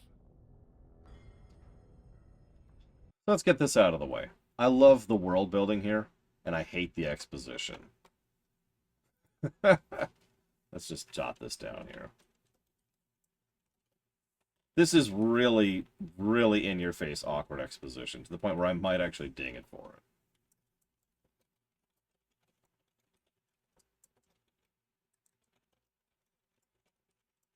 Like, this is actually a very specific form of exposition, which I tend to speak against very often. As you know. This whole conversation is as you know. And there's plenty of other ways they can and do get across this concept instead of, you know... As you know, we're doing a review of Dragon Age Origins today. And, yes, summarize all the casts in 3 sentences. Now, don't mistake me. The information being conveyed is interesting. It's just... Yeah, this is them saying, this is how Dwarven casts work. Did you know that you have to go... you get it. You get it. So, I'm probably going to ding that. Yeah, so obviously, net negative game. This game is garbage. So what are you doing here? Checking on my investments. And right now, they don't bear much gold. I'm giving you another week, Precious. If you haven't found a patron, you're back to sweeping streets. Checkers, because it's over quick. I have. Disco. I've met someone. That is, I didn't want to promise, but he seemed interested. So, okay. So to explain my point in brief synopsis, cut out the initial 3 sentences of this is how the caste system works, and instead start this cutscene with the previous line. I'm sitting there talking to my sister, and Barat walks in. He says, hey, and we have the option to be rude to him, rude to our sister, or neither. Then we say, what are you doing here? And he says, I'm here checking on my investments. I want to make sure that you do this. If you don't, in another week, you're out. And she's like, I may have met someone. It's totally not Lord Balin. And there you go. The scene, it doesn't explain as much, but it's a much more natural scene, and it feels like where the scene should be starting anyways. Like, really try to picture this in lore. Picture someone walking into a room and being like, hey, let's talk about Dwarven casts. Well, but what do you think about Dwarven casts? You know that Dwarven casts. Oh, yeah, but Dwarven casts and Dwarven casts. And then, like, you actually progress with the scene as it probably should have been. It's... Anyways, moving on. It's nothing definite, but he... Fine Dwarven casts. Excuse me if I don't start knitting booties. Until I do, you're the one who's going to keep paying her debts with your service to the Carta. What do you want me to do? Your buddy Lesky's waiting outside.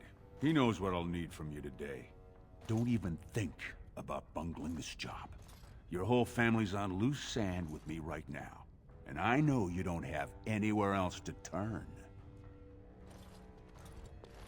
I'm sorry you had to see that.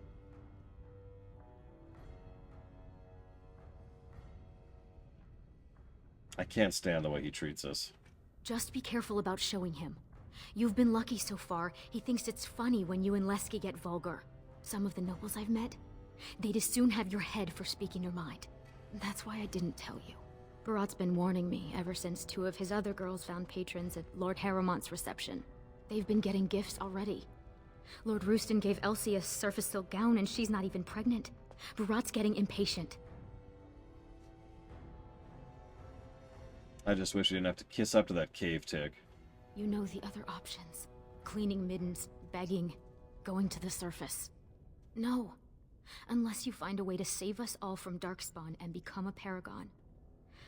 We're pretty much on Barat's leash for life. Now, this is what I'm talking about. This is so bonkers. Because the first part of this cutscene is so bad I gave it its own negative. But the second part of this cutscene is so good I might switch around and give it a positive. Like, this is insanity. That's it. This is perfect. In fact, there's even a bit about the game where, yeah, I just, haha, by the way, game. There's a bit where she mentions something, and it's actually an extraordinarily important bit of culture for the dwarves. And it's such a throwaway line. I forget the exact wording, of course, because I'm an idiot and I can't pause a cutscene, but she says something to the effect of, you know there's nothing else for us. All we can do is either go back to sweeping the streets, or cleaning the middens, or go to the surface. And the way she says it makes it clear that's decent to worse to worse. So automatically we understand that at the very least, at the bottom of Dwarven society, we consider going to the surface to be worst case scenario. It's so bad that being below castes, to being an actual casteless person, a non-person, and then going down from there 3 additional steps, then you get to the point of the surface being the worst. Now, this is something that'll be brought up in this game as well as in future games. This is a massive goddamn lie. It's a huge cultural thing that several of the upper nobility perpetuate to try and keep the remainder of the dwarves here and under their control. It's also noteworthy that almost every dwarf who does go to the surface is like, oh, this is actually pretty cool. And tends to like, I know there's at least one conversation that Varric will have specifically on this topic, and it's not the only one. But I mention that because it's perfectly exposited on here. If you're paying attention, you notice that. Going to the surface is listed as like this terrible thing. If you're not paying attention, it doesn't matter. Maybe you'll catch it the next time around, right? Yeah, no, exactly, Vekaja. There's some indoctrination going on here, and it's messed. Put this here as well.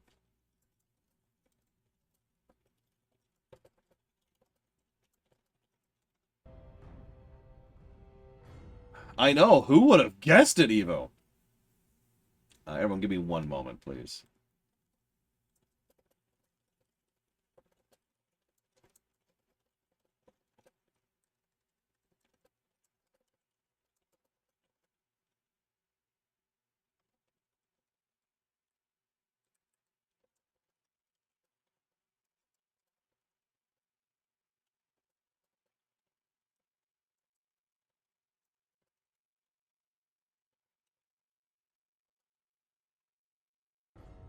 Okay, so I don't know why I can't just join the army and fight Darkspawn. It's sheer folly. One more way the nobles protect their status. They say casteless soldiers are more danger to each other than to Darkspawn. That it's an insult to the smith to let us touch a fine-made weapon. Truly, they just don't wish to insult the warrior caste by showing that given the same opportunities, we could lead an army just as well.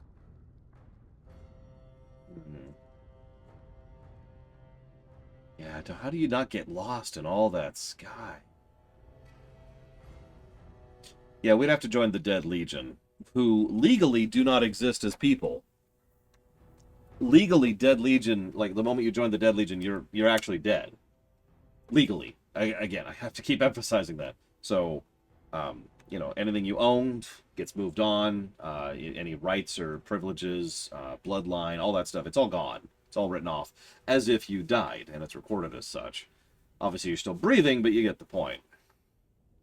It is the trigger point, for lack of a better way to put it. The family gains status. I think that depends, Loner. Last I checked. But anyways, don't quote me. Don't quote me. Oh god, Jesse Ward, now there's a thought. Haven't the Darkspawn almost overrun the current troops? Every year, more of the beasts come up from the deep roads. I've heard they've even been harrying the surface.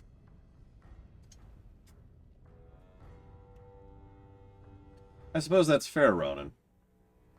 But even if going to the surface is not as good as we say it is certainly not as bad as they say it is. I mean, the surface sucks. Have you seen Ferelden? Have you been to Kirkwall? Anyways, the Darkspawn are not likely to touch us here. We're fine, we're fine. Perhaps. Though the thought of falling to cutthroats or dying of plague is hardly more comforting. But we don't have time for this now. Lesky must be waiting, and Barat won't like it if I'm late for my appointment. Alright. I'll see you. Stay out of trouble. I'll see you tonight. Y'all.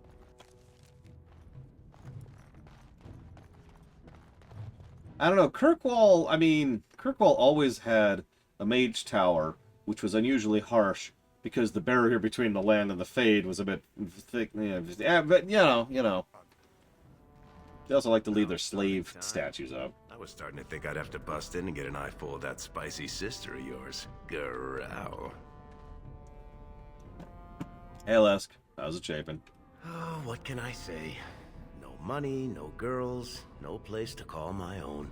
I've been writing an epic poem about it. It starts, "Oh, you're really, really cursed to have no caste. You noble dwarves can shove it up your..." But I couldn't think of a rhyme. Cast, vast, blast. I'm not seeing Court Bard in your future either. I guess we'll have to stick to playing the heavies for Barat. Yeah, by the way, Varric's voice actor. Which is weird. It's so weird. Hearing Varric's voice come out of this guy, considering Varric is my favorite character in the entire franchise. And, you know, plays a dwarf in the very next game, but whatever. What do you got today? Boss says we're out for a search and discipline. One of his smugglers is holding out on him. Name's Oscius, some surfacer. Barat got word that he's been selling shipments topside that never make it to Barat's ears down here. He wants us to find the rotter and see what goods he's holding back. Okay. Any idea where he is? All he told me is find him. Duster's got some family from the merchant caste. He's probably staying near their quarters. You know, I think you'd look good with a crossbow. Poetry to my ears, Selraka. You know that's true. Varric, the best character in 3 games, is only in 2 of them. I've said something similar to this before. Is it fair to call yourself a fan of a franchise if that franchise only really has 3 games? I mean, yes, I know there's the books, but still. Hey there, Carter boy. Care to try a taste of this? Any way you like it. Oh, thanks. 2 bits for the needy. Anything you're looking at? I seen you around.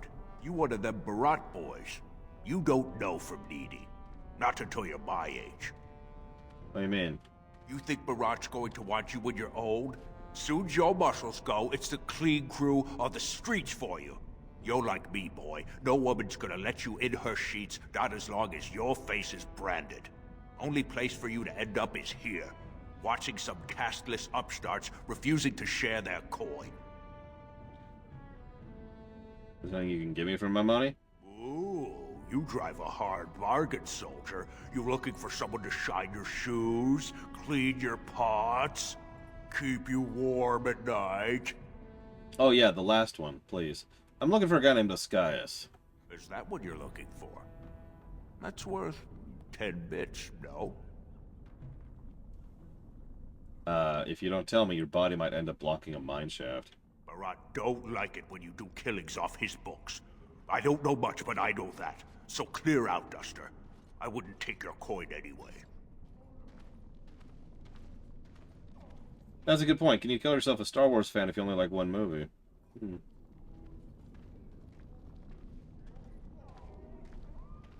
Interesting thoughts. Looks like they don't have it. Damn. Sorry, I'm checking something really quick here.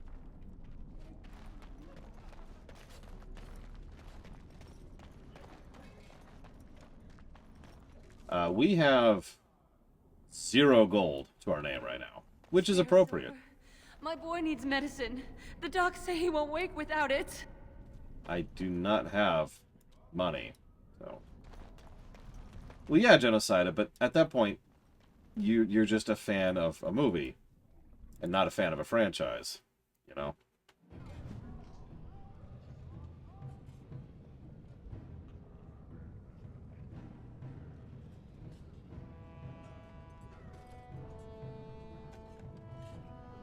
I don't understand. What are you doing here, Brand? Sounding castless breed like rats. Oh yeah, they like to call us Brand, because they brand castless to make sure... No, really, you can always tell. It's always on your face, to make it nice and obvious. This place is going to the nub. Oh, where am I? Okay. Go back to your dirt pile, scum. I assume this pile of worthless junk belongs to you? You realize it's in the way and that the patrols will not be able to come through? Move it, or I shall have it thrown out in the deep roads, and you with it. I'm so sorry, my lord, but they told me to move my goods over here. I couldn't even set up shop in my usual place. Nonsense. It's true. They said that the servants needed to polish the floors on that side of the commons in preparation for the new commander's first commission. Yes. The new Idukan commander's feast is tomorrow, isn't it? I suppose it can't be helped then. And yes, that's us. The Dwarf Noble, I mean. Very well. You may leave your goods here for now, merchant. But move them out of the way as soon as you can. And yeah, the timeline isn't linear between the 6, either. Someone much smarter than me once sat down and put together the clues to figure out the exact lining of it, but...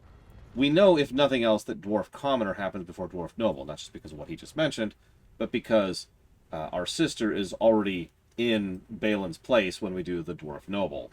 So, obviously a little bit of time has passed between here and then.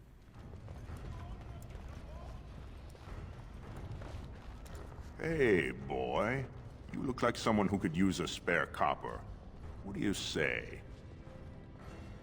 It would make sense to me if Human Noble was last. That or Dalish, which is already kind of down by there, too.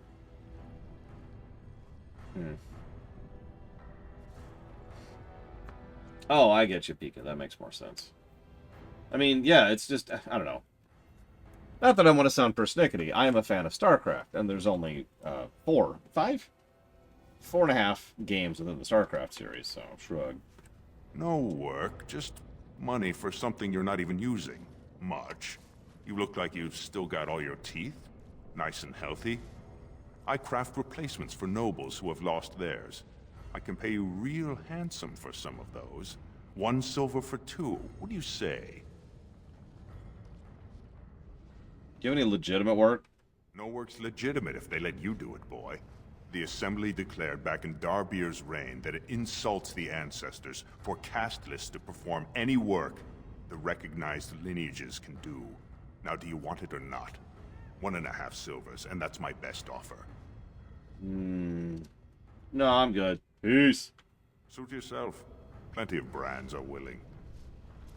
And that little conversation establishes Cathless better than pretty much anything else we've seen so far, I would say. Couple silvers for our teeth.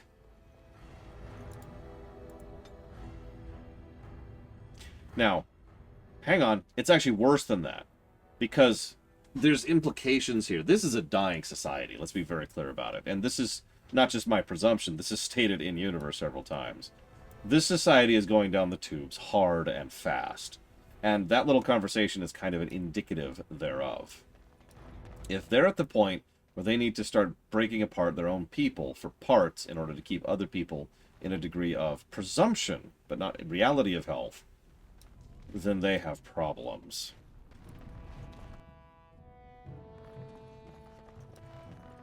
Yeah, I'm not even going to get into the fact that this is the last of the Dwarven cities. That's something I don't think they've mentioned yet. I guess Duncan did, but, you know, whatever. There she is. Who's that? Why are you bothering me? Rika? Fair. There is one other Dwarven city. Yeah, it's over there. I don't even remember the name of it off the top of my head. It's Farron, your son. Don't you talk to me like I'm an idiot. You think I don't know my own kid? What are you doing here anyway? Rika said you were finally making something useful of yourself. Does it bother you that Rika has to whore herself out? She's got the body. Might as well use it before a couple of kids twist it out of shape. You know, I'm going to get Rika out of here just to spite you. Take her. You think I need you here? You think I need anyone? Apparently not. I will raise my hand for having known mothers like this. Not mine. It's a different flavor of awful, but, you know. Like this. Alright, where are we at? I've actually lost track here. Oh, I've got premium content. Whoa, whoa, whoa. Right. Okay. That's what I was missing. So you're on Dracano. That's true. I mean, I don't know. Does she need someone to wipe the drool off her cheek? You know, truthfully, I do not know, Gnos.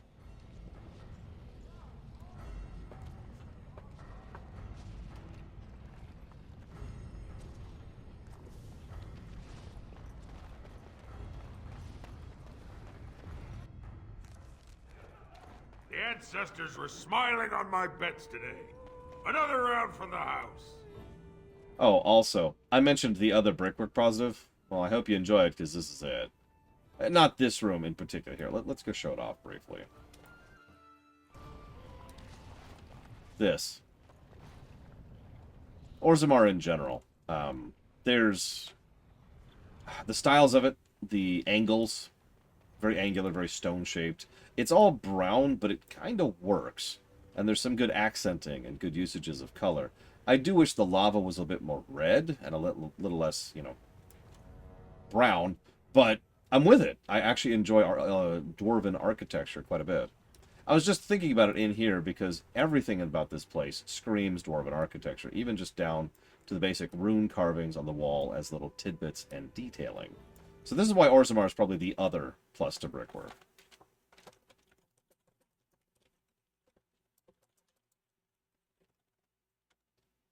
I've already written down.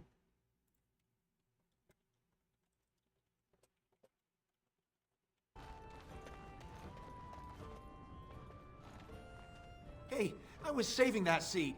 That's real thoughtful, Ascaius. It's tiring work looking for you. How do you know my name? So, let's just say we have a mutual friend. Oh no, you're not from Barat, are you? Because that would be too much. I don't think I could handle. Calm down. No reason we can't keep this civilized. You mean you're not here to kill me? Wow. Why? Is there a reason we should? Look, I always been loyal to Barat. He's been good to my family. I know how much I owe him. Uh-huh. Search his bags, Lesky. My pleasure. Wait, I do have some lyrium. It's just ore. I made a side deal with one of the mining families. If it worked out, I was gonna bring Barat his cut, I swear. I'd be crazy not to. Suicidal, one might say. How much ore did you take? Just a little, maybe 25 sovereigns worth. 25 sovereigns? Most of that's with my buyers on the surface. I just picked up a few nuggets down here. If I were to maybe give you a piece, that's a lot of coin. Could you forget to mention this to Barat?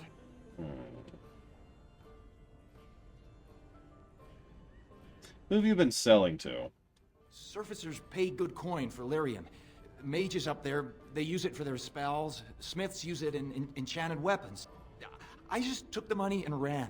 I mean, back to Barat to share the profits. Give me one good reason not to kill you. I've got a lot of lyrium. Maybe we could work something out. Share and share alike?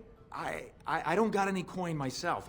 I make that topside, but you can take the ore, sell it, maybe get enough to get out of this nest. What do you say?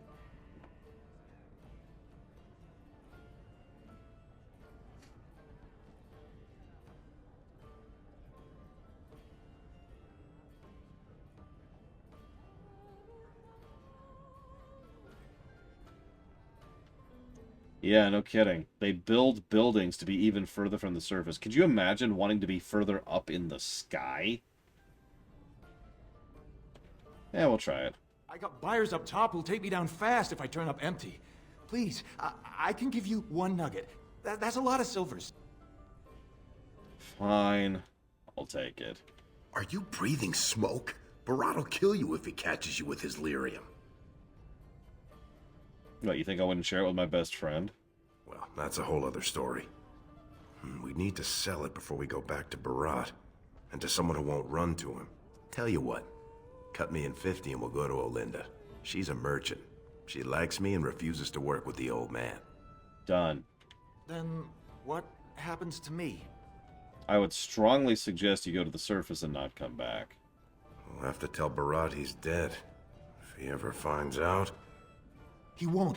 I swear. You'll never see me in Orzammar again. Thank you. You're as noble as you are strong. May the ancestors bless your steps.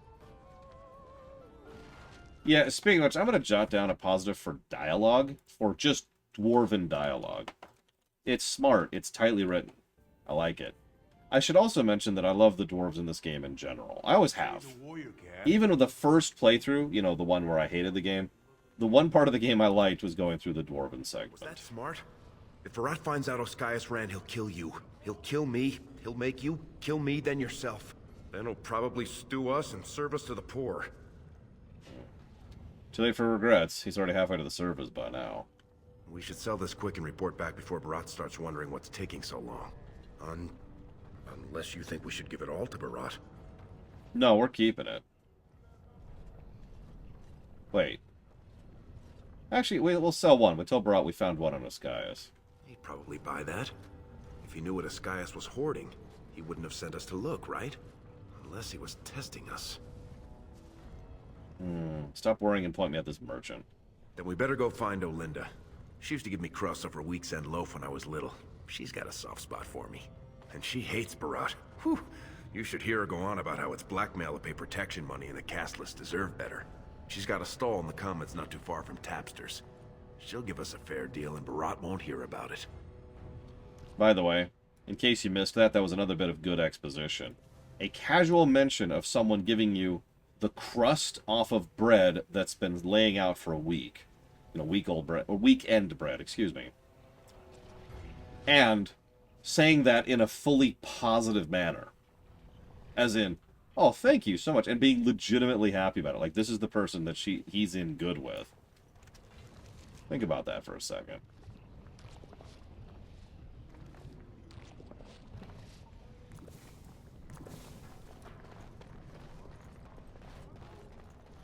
We ain't had nothing but moldy stinking or maggoty stinking bread for 3 stinking days. Sorry.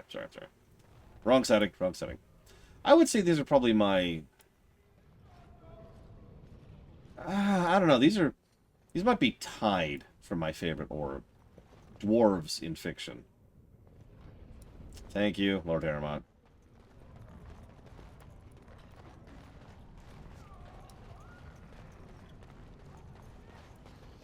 Watch yourself. The Shaper doesn't need your footprints all over his clean clothes. Sorry, I'll let you get back to your washing. As if I'd stop for you. Okay. Nice place, really. Now I'm turned around because that, like, warped me. Where the hell am I? WoW would be the other one, Clodin. Warcraft dwarves. Okay, that's the teeth seller.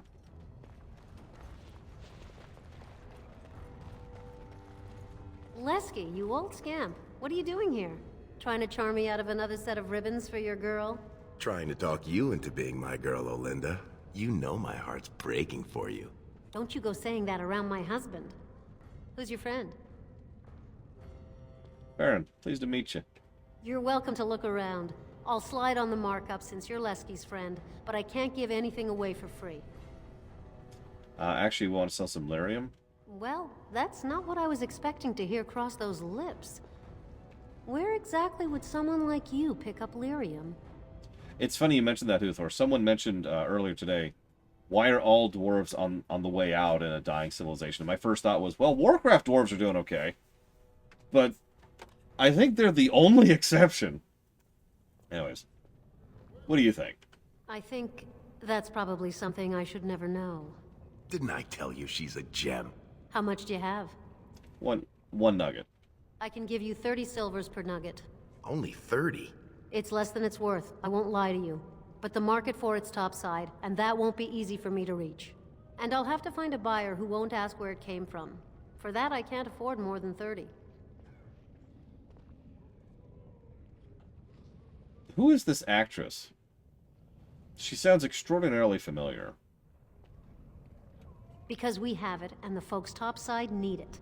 It's what their mages use to power their spells. And it's the only metal that'll let magic stick to a shield or sword. Now, do you want the deal or not? That's bothering me. Whatever. I'll sell you 1 nugget. All right then. Let me take that off your hands. And you probably shouldn't come around here for a while, just in case. Yeah, let's go to Barat's shop now.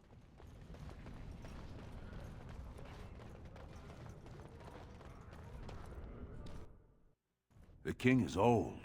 His rule won't hold much longer. Prince Balin seems far more sympathetic to our interests than Trian. Balin has some tastes of his own that he knows I can provide. We'll finish this later. It's about time you two showed up. What happened with Ascaius? He's guilty. Here's the lyrium. 1 lousy nugget. You want me to believe that's all he got off with? He said he kept most of it topside. That was all he had on him. Very interesting. Seeing how my cousin was at the tapsters this afternoon. And he says he saw something change hands between you and Ascaius. And then the duster sodding stood up and walked out on his own 2 feet. Does that sound like what I asked? Jarvia, what does that sound like to you? Sounds like some jumped-up face brands thought they could take a bribe and let him walk free. That's just not right. The lady says it's not right. You wouldn't disagree with a lady, would you?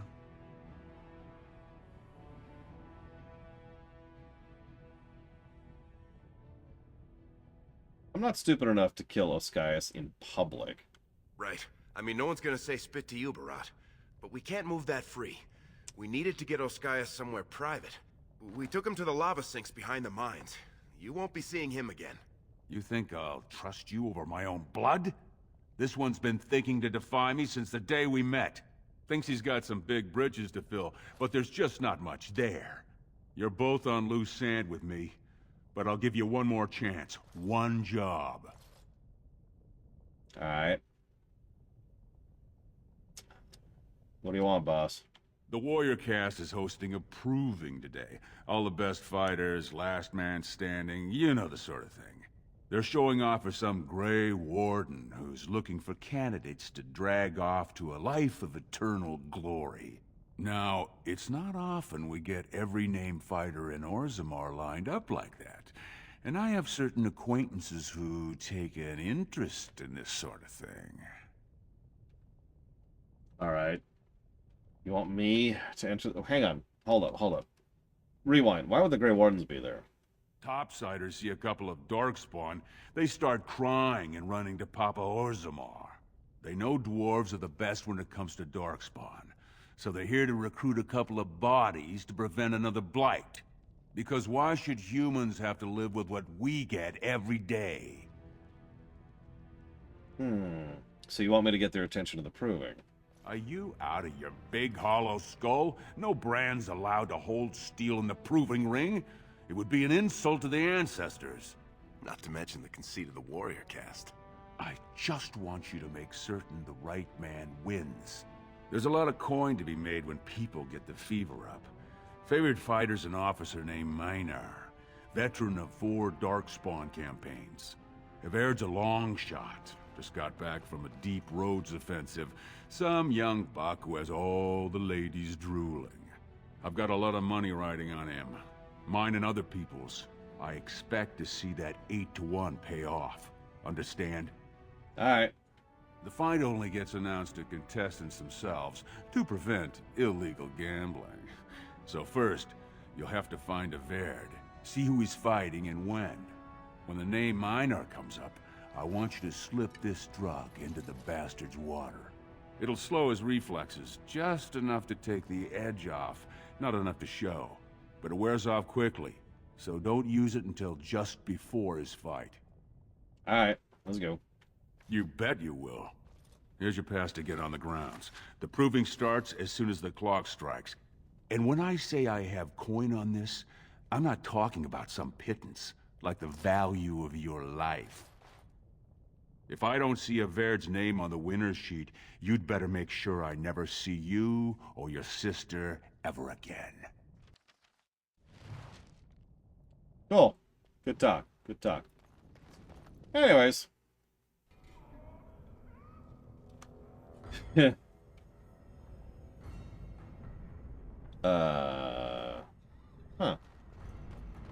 That's early, but okay. That makes sense.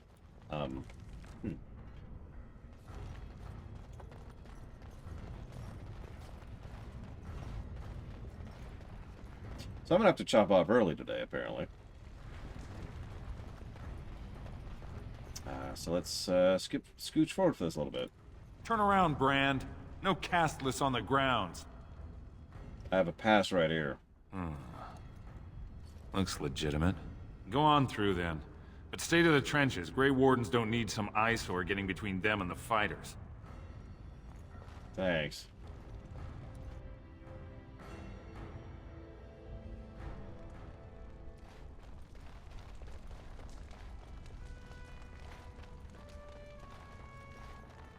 Stone's Embrace. That's one of them. One of the Grey Wardens. Stone met, and blessings on your house. That was the proper greeting for an outsider last time I visited Orzammar. Has it changed, or is there a reason you're looking at me so strangely? No, it's just nicer than I was expecting. Do they say the Grey Wardens are disrespectful, then? My name is Duncan. I'd say of the Grey Wardens, but I suspect you already know that. Pleased to meet you. I'm Farron of, nobody. Ah, of course. That's what the face brand means, then. I remember that now. Yeah.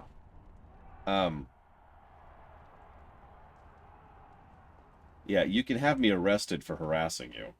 For saying hello? My friend, to a Grey Warden, nothing short of a slavering darkspawn waking you in your bedroll counts as harassment. Actually, I'm glad I met you. Whenever we come to Orzammar, we always stay in the Diamond Quarter. You forget how much of the city you miss. So is it true you're looking for recruits? The Wardens are always looking for those who have the courage to spend their lives in battle against the Darkspawn. It's rare we find those with both the skill and the will. The best wardens are ruthless to their enemies, compassionate to their friends, and inspiring to their troops. It's a lot to look for, but I hope to find it here. And I hope you also may find what you are looking for. I mean, it's not like you're going to find it in, like, the Dalish camp or the alienage of Denerim or the House of Kuzlin. I mean, could you imagine?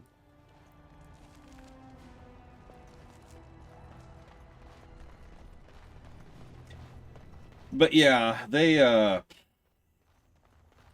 I find their trial by combat thing honestly fascinating. Legitimately. It's just, it's semi-common in fiction, but this was one of the first times I've seen it where it really worked for me, if that makes any sense. Usually I see this kind of thing in fiction, and it's just an excuse to have a fight, right? I'm looking at you, Star Trek. Instead, here, it's a built-in aspect of their entire society. They have an entire legal framework based on, can you, or someone who is vouching for you, kill someone else? If they can, then congratulations. Legally, you are in the right. And we know this because the ancestors are the ones who provided for that victory. And the ancestors provide the basis of all legal code within Dwarven society, which is, frankly, hysterical to think about. Especially since ancestors can be proclaimed. But, I'm sorry, I don't know why I said ancestors. I meant paragons. Paragons can be proclaimed, although ancestors are part of that. But anyways, you get my point. It's this whole thing. Sweetheart, Sod it. He's stone drunk. He could draw a dead man for his bout and still lose. Barat's gonna kill us if we slip up here. He's already jumpy enough after that stunt with Ascaius. Hey, I just had an idea. You know, I could put on his armor, fight in his name. That's much better than my idea. I was gonna say we should go up in the stands and start a rock slide, but you're brilliant.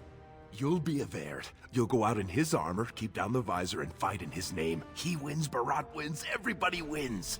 Except all the warrior caste braggarts you leave kissing dust. I sodding love the way you think, my friend. I was afraid Barat was going to kill us. Yeah. Alright. Honestly, I kind of just want to impress the Grey Wardens. You can't let anyone know it's you. If they find out, you'll be executed. They'll say it's an offense to the ancestors. If you want to tell the Wardens, at least wait until some time when you can bolt if you need to. I know. And I'll win the fight by skill, not drugs. You've got a heart of steel, Selraka. Get in the armor. Bout 3 is next. Officer Minar versus the warrior Averd. Fighters, report to the ring. No more time. Make sure you have everything and go tell the Proving Guard you're ready to fight. And don't forget to keep your helmet down. No drugs. Winners don't do drugs. Just funnier the more you know about that. I shall do it.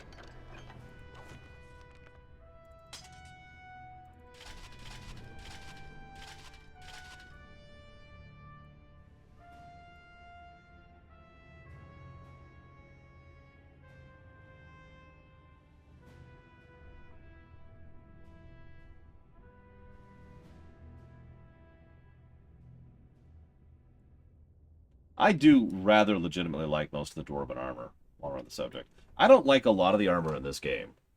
I would go so far as to say I don't like most of the armor in this game. Just the same problem I have with a lot of BioWare games.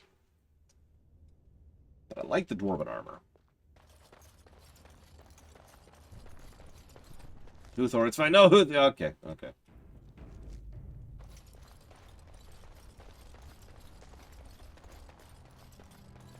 Stone met, Averd. I believe it is time for your bout. May fortune favor your fight, Averd. Are you ready? Yes. As you say.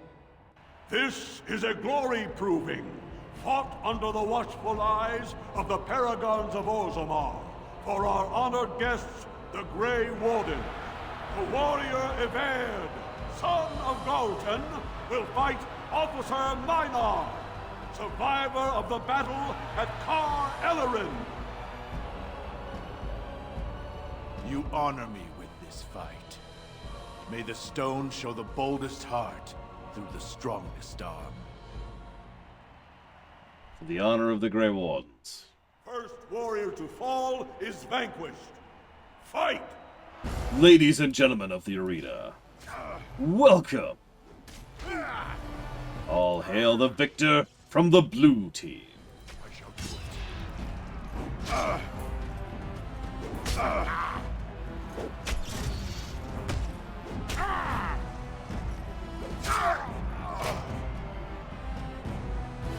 The winner is Eved! A truly memorable fight. The young cadet vanquishes the wily veteran. Healer, see to his injuries. The warrior Eved, son of Galton, will fight last year's Journeyman Division champion, Adalbo, proven in glory before the stone. You honor me with this fight. May we both win glory in the eyes of our lords. For the Wardens.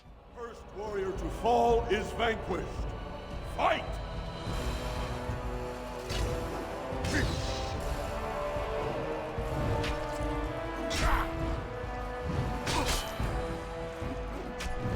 No quarter shall be given! Away with you!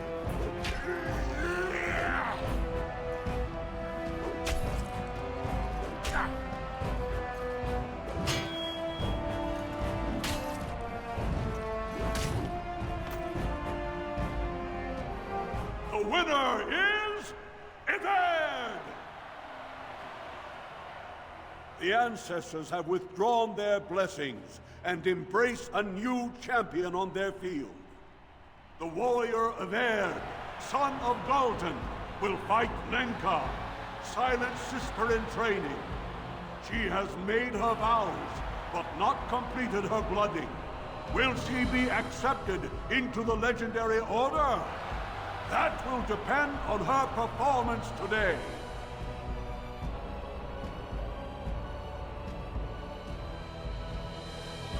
You honor me with this fight. May we both achieve glory.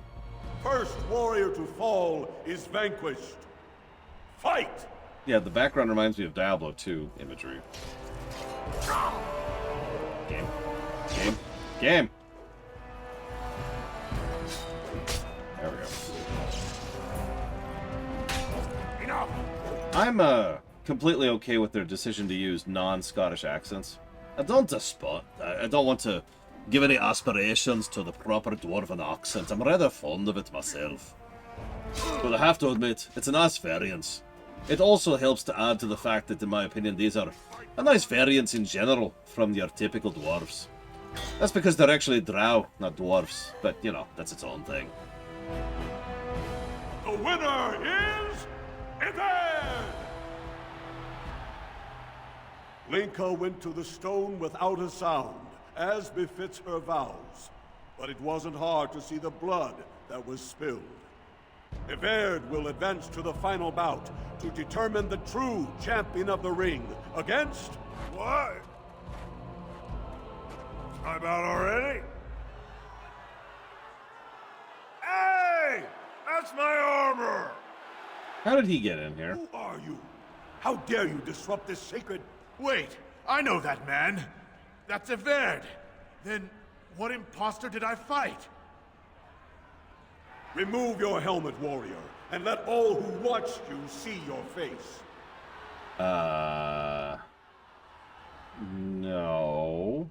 Your skills are impressive, but you are one man. Show yourself, lest I call the guards and have them do it for you. Very well.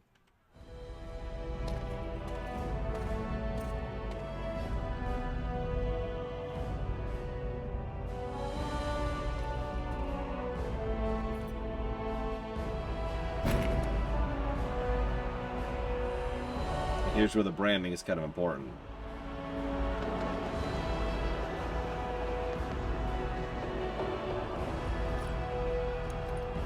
And yet Duncan's like, huh, interesting. Castless, you insult the very nature of this proving.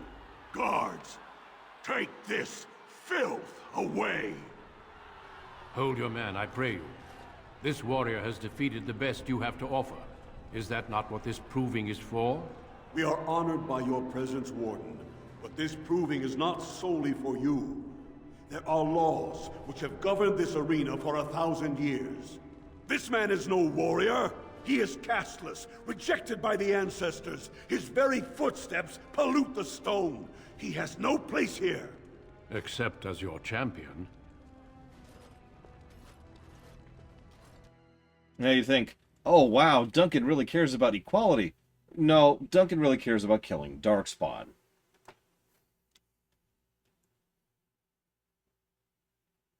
I know those battles we just fought are kind of plain and basic, but in lore, we just did really well in combat. And Duncan watched that, so here we are. How hard did they sodding hit you anyway? Did you have to put up such a fight? Lesky? What happened? As soon as everyone saw your face, Brand, the place went mad. Shut all the doors, examined everyone for family and caste. One of the guards recognized me and figured we must be working together. They burned 3 candles to the stump interrogating me about who put us up to this. I think they knew, you know, about Barat.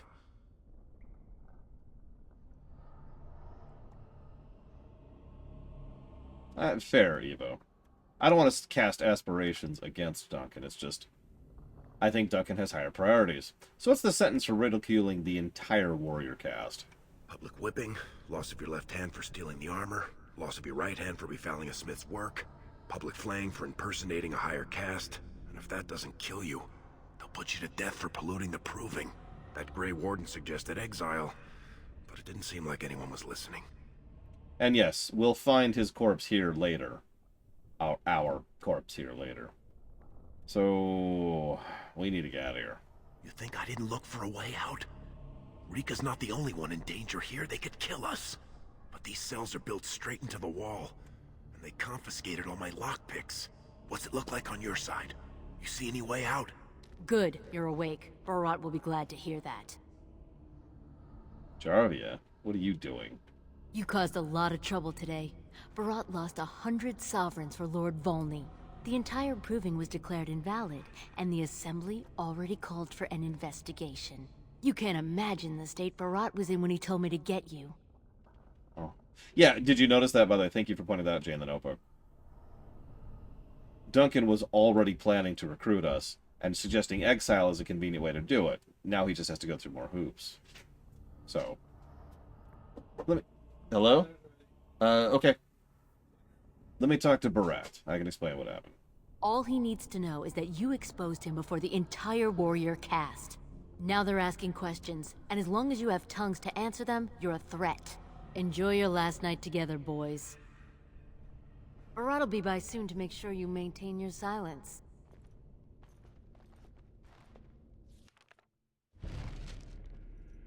So, since I am now being called away, we will follow through on the rest of the Dwarven Commoner story tomorrow, 9 a.m. Eastern Standard Time, as usual.